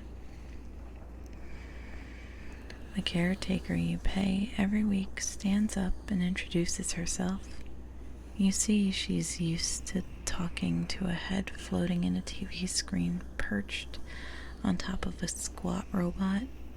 You suppress the impulse to explain about your vacation days, the difficulty of asking for leave when you're at this stage in your career, the uncertainty of taking a transoceanic trip when you don't know when it will be over. I'll wake her up, she says. It has been so long since you've conversed with anyone other than your mother in the language of your childhood that you struggle to find the right register, the correct phrases, and the appropriate level of politeness. Isn't that... Do you think she needs to sleep more? She looks at you with pity. You act like a foreigner. She moves over to the bed and pats the face of the sleeping woman. Wake up! Wake up! Your son is here! Her shouting wakes up the woman in the other two beds, who grumble. And then she uses her hands to pry open your mother's eyes. She turns your mother's head so that the eyes are directed at you. For a moment, you are shocked by the way she's handling your mother. And then you wonder if this is, in fact, the only way to reach through the haze that has claimed her. You wonder if your reaction is the result of the delicacy of your Americanized sensibilities, or something else, something darker, related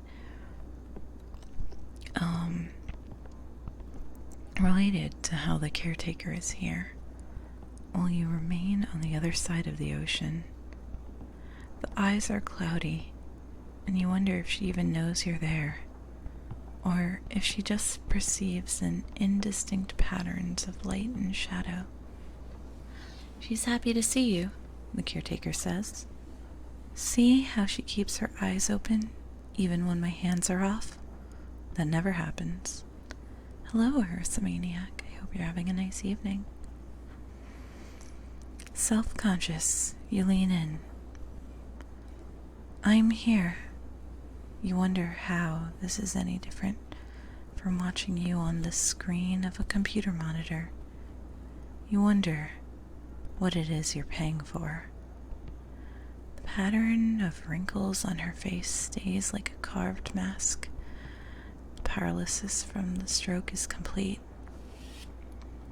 Reading is going comfy, thank you.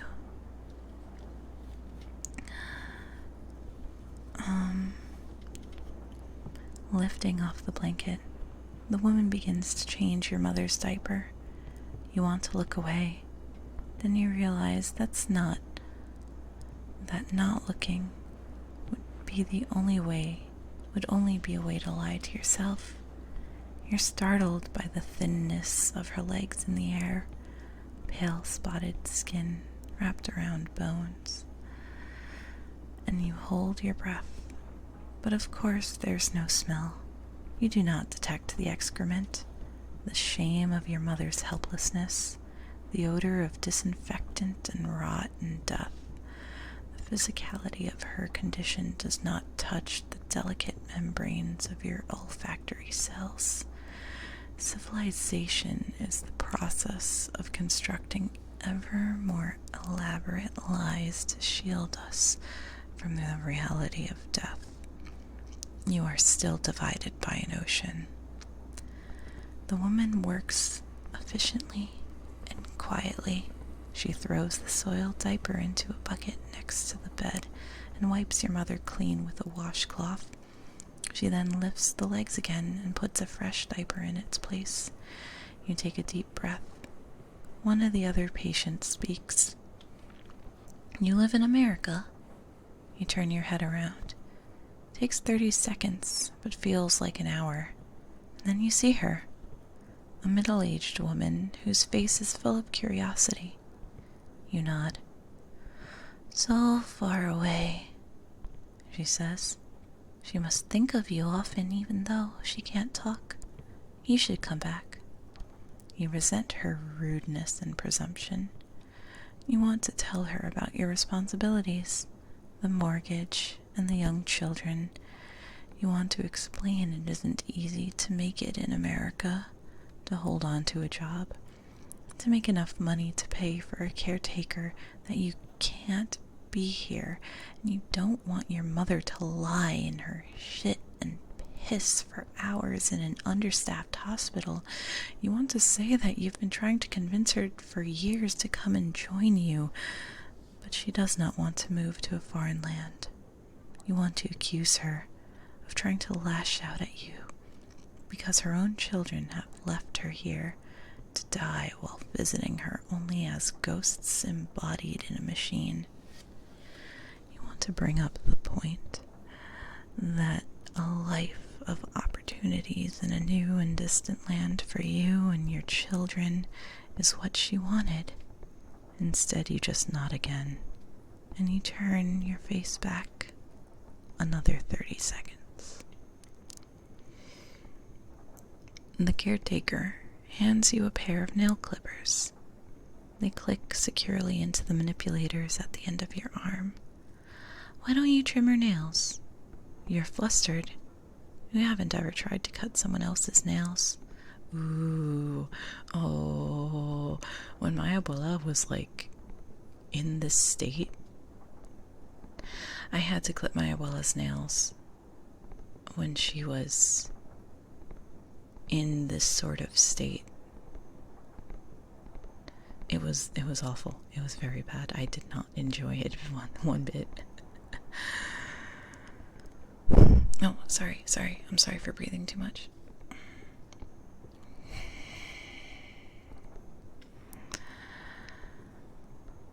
You are surprised by the kindness in her voice. Your fingers are shaking, afraid to hurt, but the robot has been programmed for this. You just have to nudge the thumbstick this way and that to squeeze the handles when the screen tells you to, and the Waldos do all the rest. The safety routines ensure that you do not injure her while giving you the illusion of doing something for her. As you watch the remote manipulators hold one of your mother's hands, imagine how cool the skin is, how weighty the desiccated muscle and skin wrapping the rheumatic joints feel. Her eyes remain open the whole time. You visit her every night.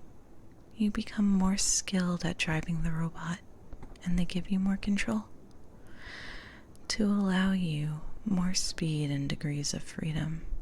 You learn to change her diapers, to wipe her down, to sit next to her bed for hours and watch her face for imagined signs of movement. You listen to the soap operas playing on the TV in the background, and you get to know the patients rotating through the other two beds. You do not meet their visitors who timeshare your body. These robots are built for the guilty, for those too far away and with too many excuses. Despite your awareness of the illusory nature of your presence, of the lie technology helps, you tell yourself you do feel better. Hello, Shmup Joe. Hello.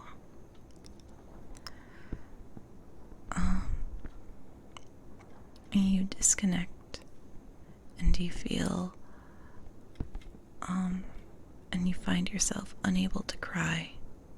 The nurse's words echo in your mind. She went to sleep last night and did not wake up. The thought that you might actually be relieved to no longer have to make the visit every night makes you turn away from the mirror over the dresser. You try to think about how characters in movies react when this happens. And then you think about what is wrong with you, that you have to emulate fiction. Is everything all right? Your wife asks. I don't want to talk about it, you snap. Your daughter comes to you. My nails are too long, she says.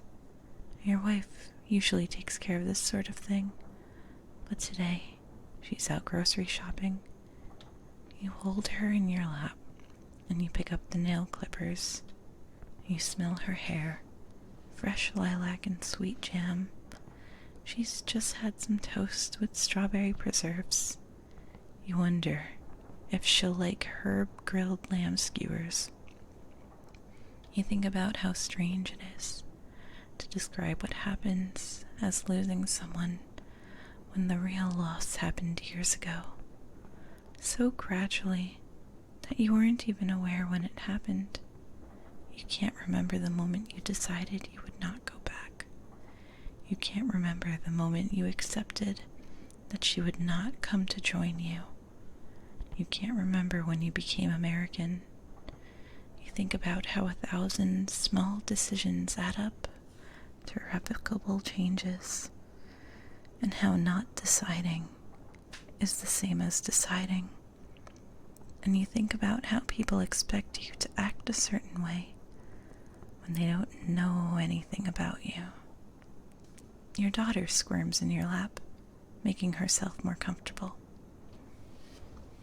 You think about how to describe to her the grandmother she has never seen. You think about how to explain yourself to her and how to justify your choices when she is old enough to understand. You think about the price you pay for a new life on another continent, an ocean away. You think about the absolution that will never come because the judge is yourself. You wait to squeeze the nail clippers because your eyes have grown hot and wet, and it's hard to see.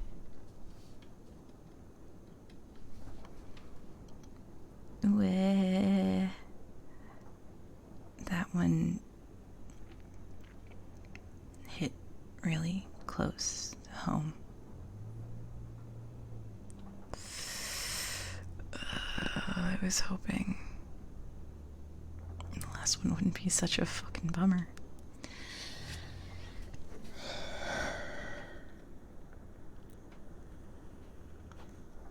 I don't know if I'd consider it trauma. I don't know, maybe it is. I was able to visit my abuela like an hour before she passed.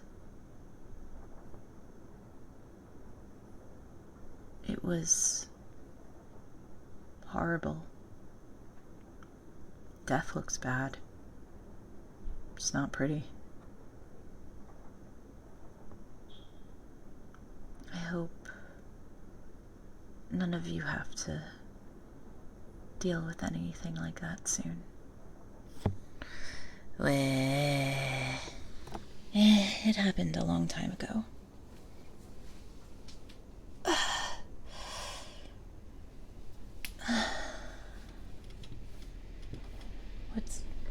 Is there a car in the background? Yeah, that's a car. I have run out of stories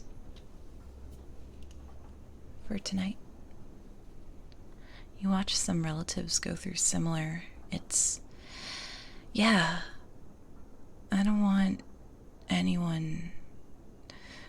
to burden anyone with watching me wither away either. It's not pleasant at all. Take me out while I'm still myself. You'll have to see it one day. When it comes for someone close, or for when it comes for you.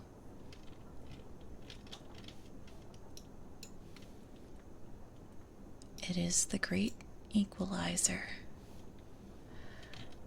So that was 7 very short sci-fi stories. There's one more story. there's one more story.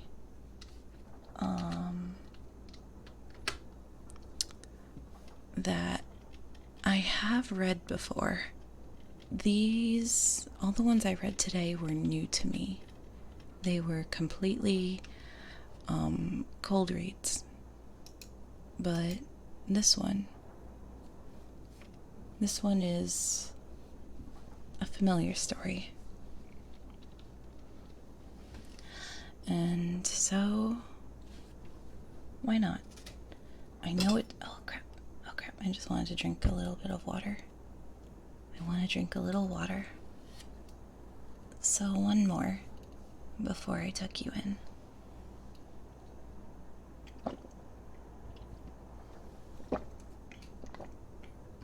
I like this one a lot. It's very silly.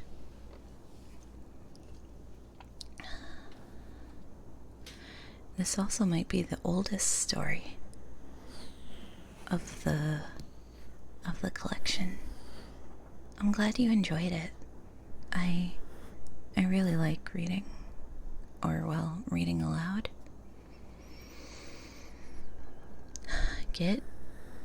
Makes you think, you know?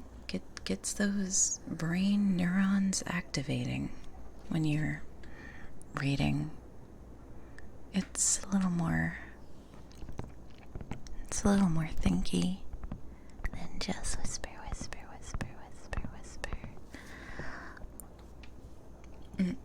Sorry, I did a whisper.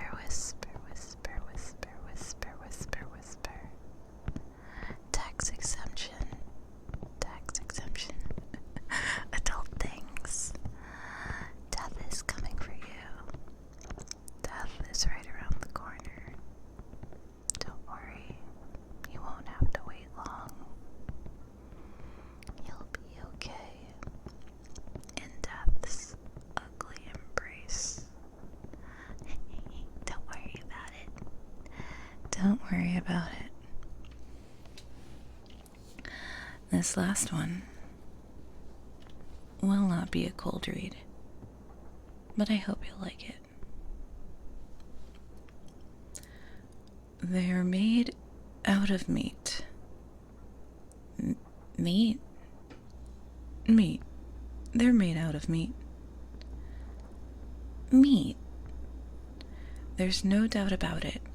We've picked up several from different parts of the planet, took them aboard our recon vessels, and probed them all the way through. They're completely meat. That's impossible. What about the radio signals? The messages to the stars? They use the radio waves to talk, but the signals don't come from them.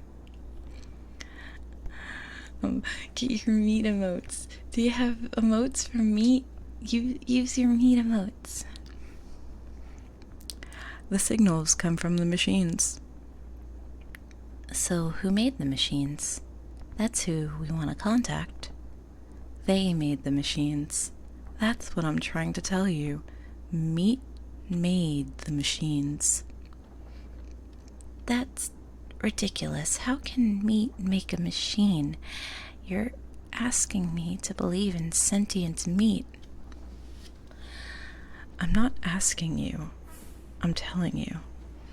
These creatures are the only sentient race in that sector, and they're made out of meat. Maybe they're like the Orphalay, you know, the carbon-based intelligence that goes through a meat stage. Nope. They're born meat, and they die meat. We've studied them for several of their lifespans, which didn't take long. Do you have any idea what the lifespan of meat? Spare me. Okay, maybe they're only part meat. You know, like the Whitley. A meathead with an electron plasma brain inside. Nope, we thought of that. Since they do have meat heads like the Whitley.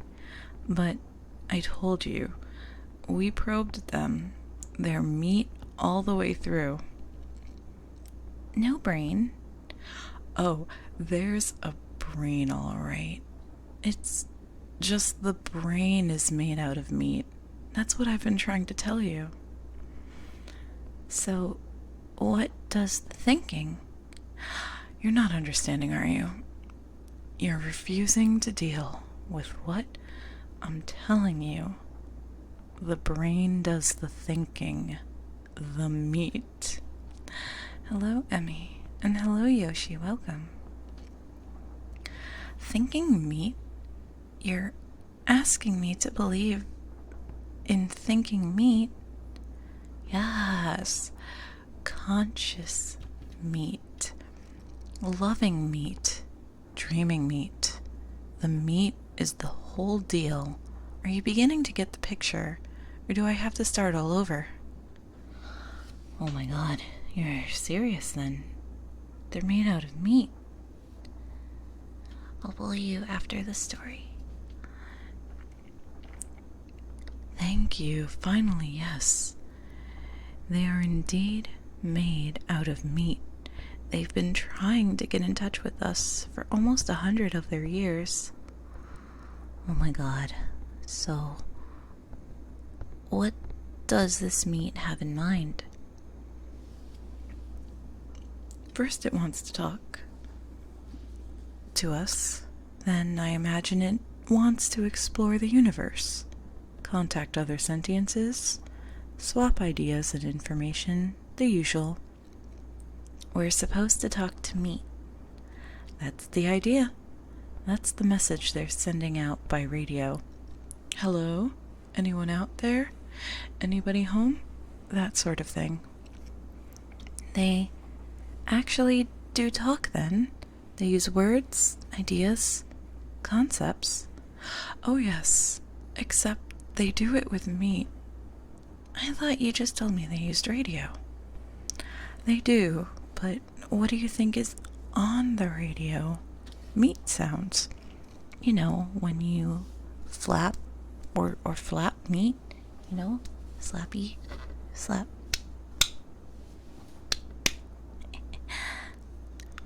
You slap or flap meat, it makes noise.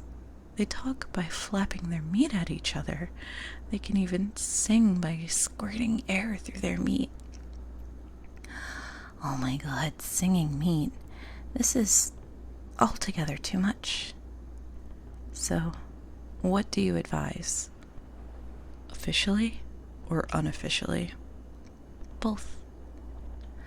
Officially, we are required to contact, welcome, and log any and all sentient races or multi-beings in this quadrant of the universe without prejudice, fear, or favor. Unofficially, I advise that we erase the records and forget the whole thing. I was hoping you'd say that. It seems harsh, but there is a limit. Do we really want to make contact with meat? I agree, 100%. What's there to say? Hello, meat. How's it going? But will this work? How many planets are we dealing with here? Just one. They can travel to other planets in special meat containers, but they can't live on them. And being meat, they can only travel through sea space, which limits them to the speed of light and makes the possibility of their ever making any contact pretty slim. Infinitesimal, in fact. So, we just pretend there's no one home in the universe? That's it. Cruel, but you said it yourself. Who wants to meet meat?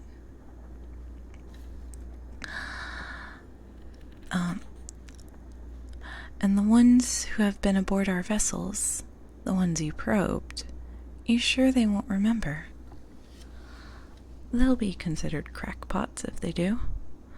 We went into their heads and smoothed their brains out so that we're just a dream to them. A dream? To meet. How strangely appropriate that we should be meat's dream. And we marked the entire sector unoccupied. Good. Agreed. Case closed. Any others? Anyone interesting on that side of the galaxy? Oh. Sorry, I don't know what that was.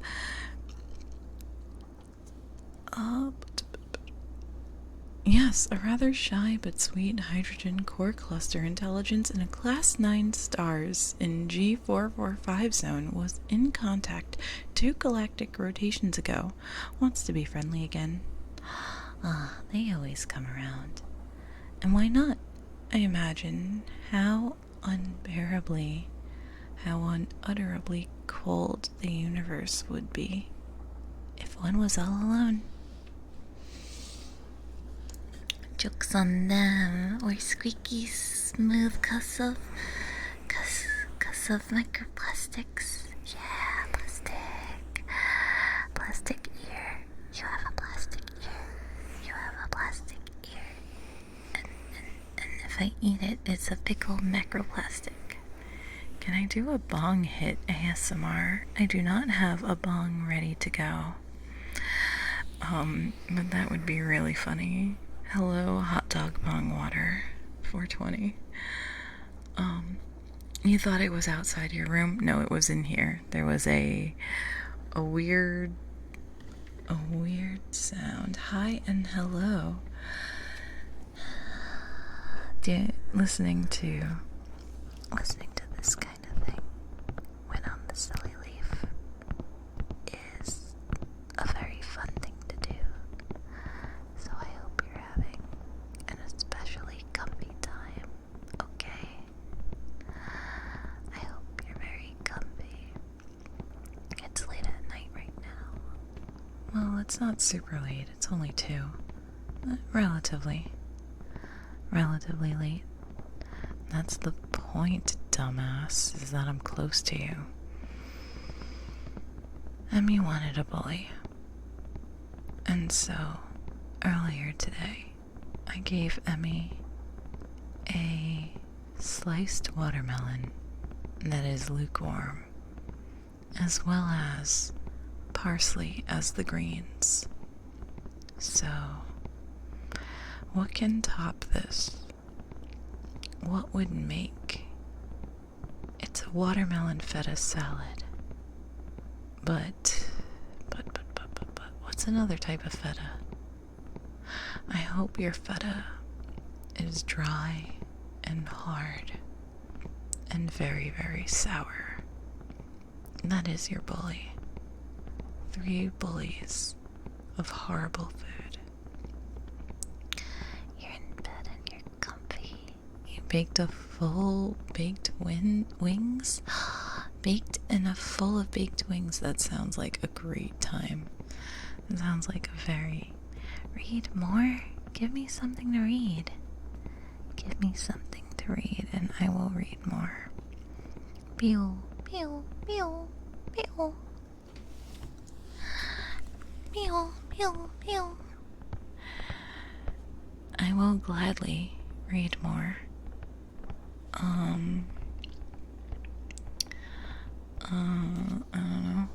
I don't know. Send me something. I don't have anything planned right now. Hurry up, I'm sleepy. And make it be short. Make it be short, okay?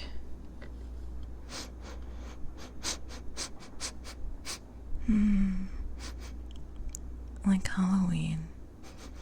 You smell like Halloween. You smell like pumpkin and dead leaves and candy, sickly and sweet.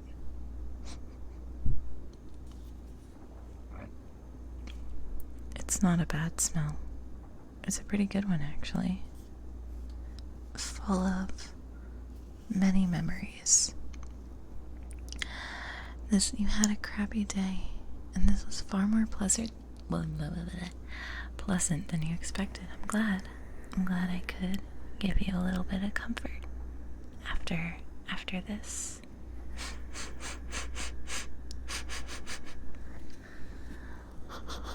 It's smells like not having a fucking story in my DMs.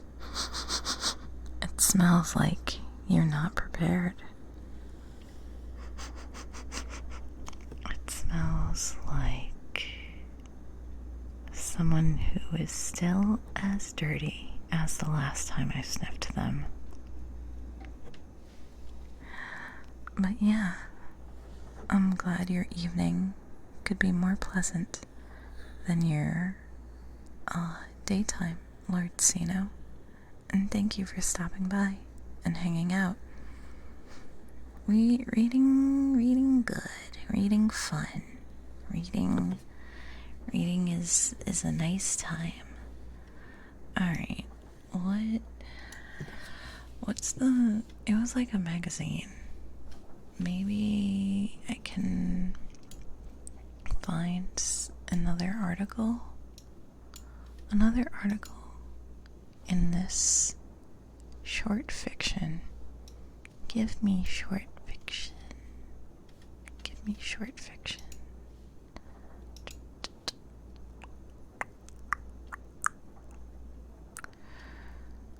Huh. What has the most favorites? I guess that would be... Oh, wait. Okay, it's a science fiction publisher. That's right. And those are my social medias. Please follow me on all of them. I would greatly appreciate it.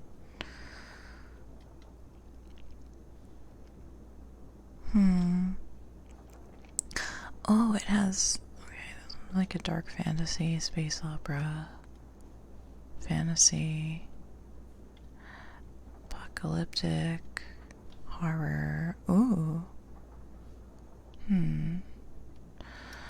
I don't want a bummer though. No bummers. No bummers. No bummers. No bummers. No bummers. No bummers. No bummers. This one, not all of them seem to have the genre thing. So, which one had the most favorites again? Because that could have the potential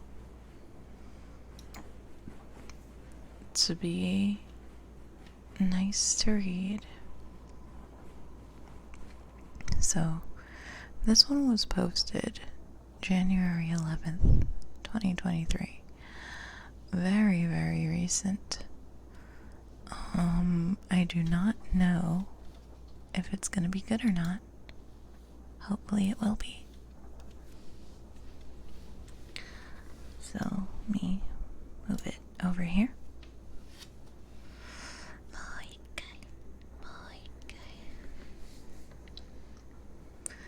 I've been having bad dreams. I don't remember them. Dreams are mostly autonomous physiological phenomenon and aren't recorded with the rest of my life. But I've been waking up. Wait, how long is this? Oh, this is long. I'm sorry, this is it's like, I wanna... Fuck. I should have looked to see how long it is. I'm so stupid. What could be something short?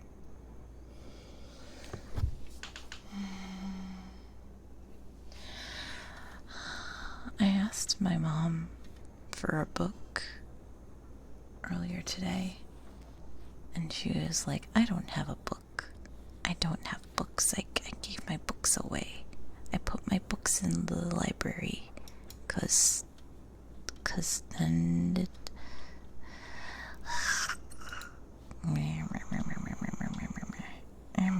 oh, this one has 60 favorites.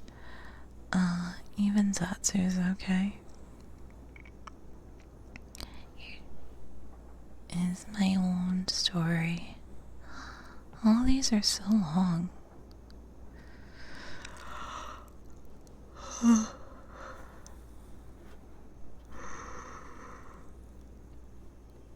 Unfortunately, my own story isn't particularly interesting.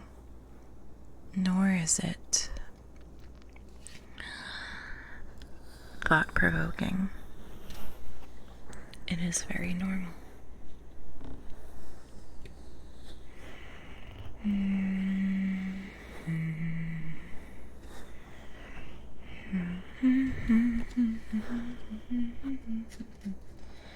Thank you for the water.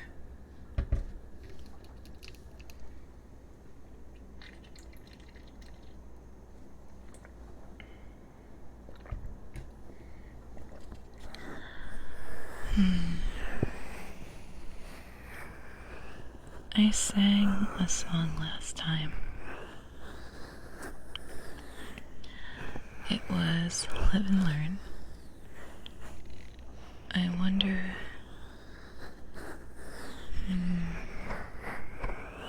what's a song that I know and can hum.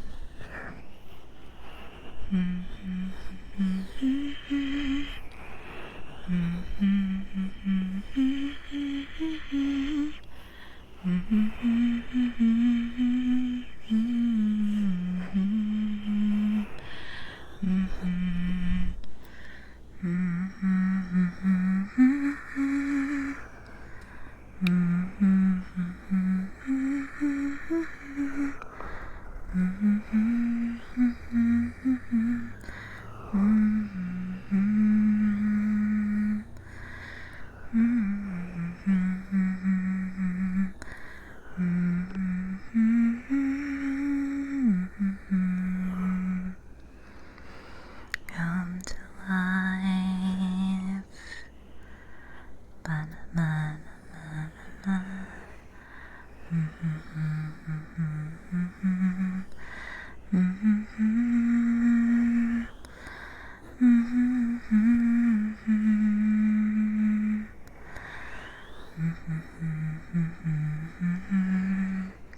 You're right.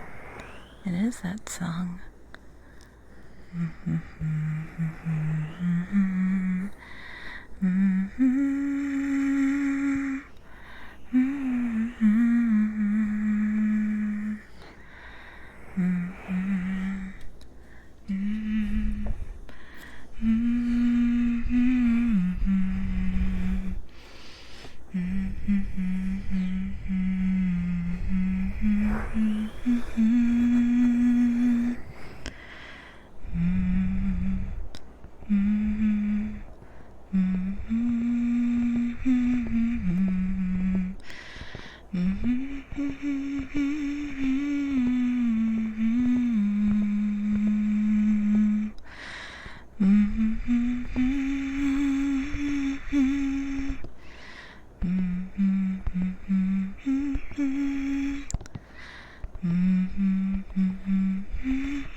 breathe in a nice,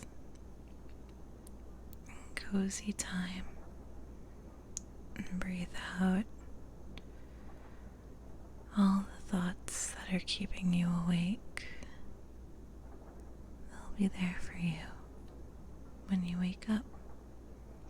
But for now, it's time to deworm. It's time to simply exist in your body. 1, 2, 3, in. 1, 2, 3, 4, out. 1, 2, 3, in, with being relaxed. And 1, 2, 3, 4, out. Everything that's weighing you down, you feel very light, like you could drift off if I blow on you. 1, 2, 3, in.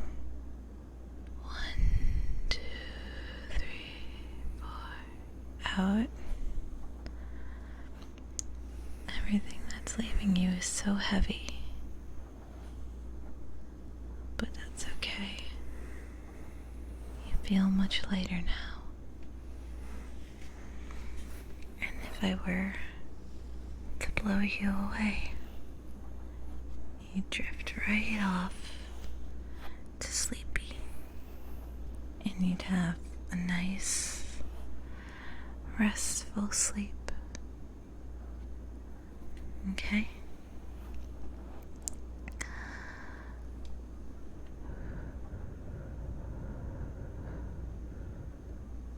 I don't know if it's even showing up.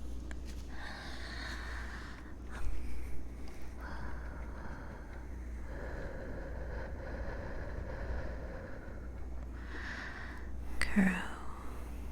How shall I bully you, Kuro? Poor. You need the gambling in order to earn enough points to even have my attention. You need to demand my attention. You need to stand out like a squeaky wheel begging to be oiled, instead of some sort of nail that needs to be hammered down. I think it's the time of the evening where I'm going to find somebody to raid.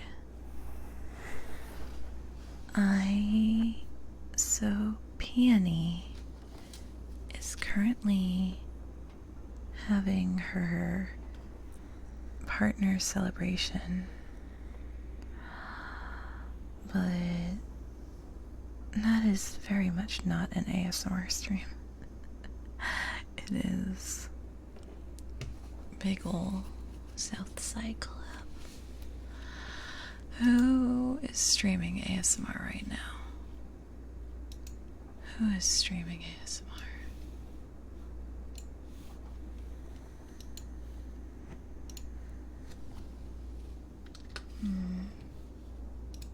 Might take a minute to find someone.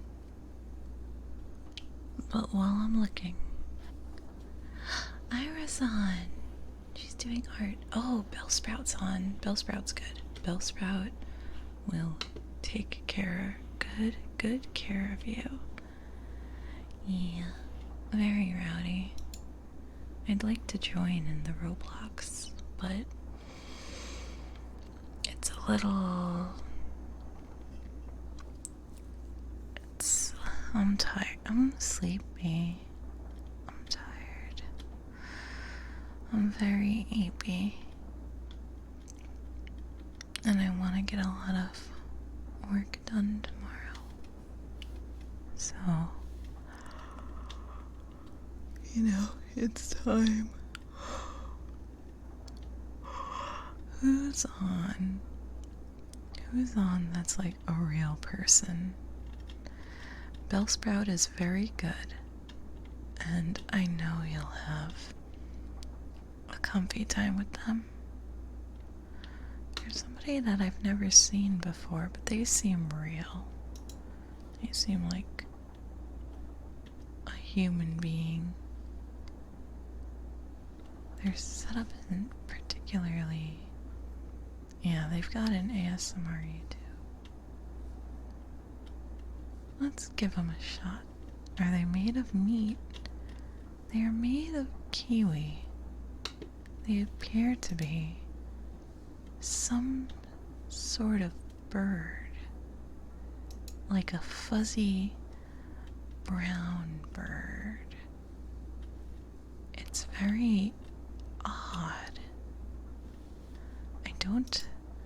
I don't understand. Maybe we'll find out together. I want you to treat Kiwi the Tiny way better than you treat me, okay? And I want you to have a good evening and a comfy sleepy. And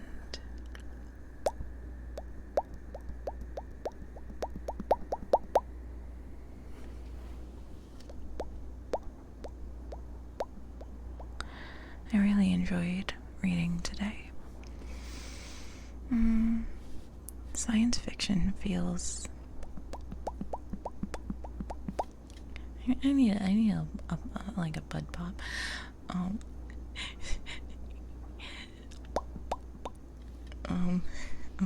Just getting distracted by popping.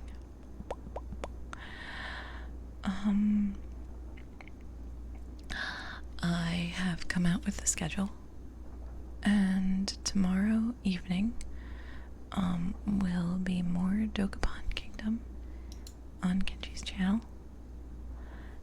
and I'm popping off.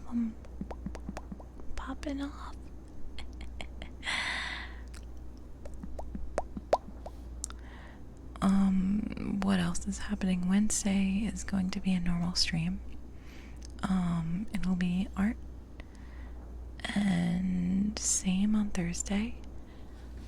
As soon as I finish like the things I want to do.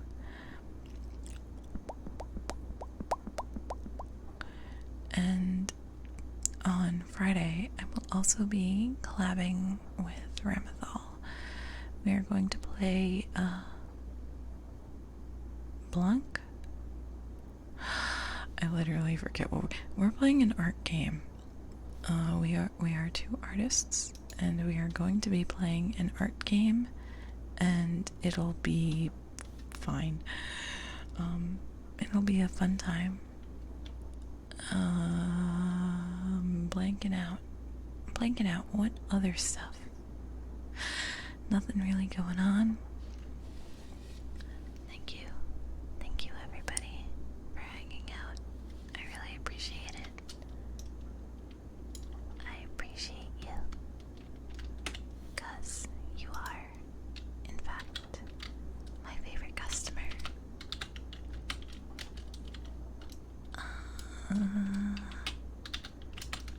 Raid this channel. Little old you, Hallowed and Callous and Logger and Pluvium and Map. Thank you all. So, Sleepy Rat Raid, I guess. Sleepy Rat Raid makes sense. That's good enough, you know? It's good enough. I'm gonna type that out. Sleepy.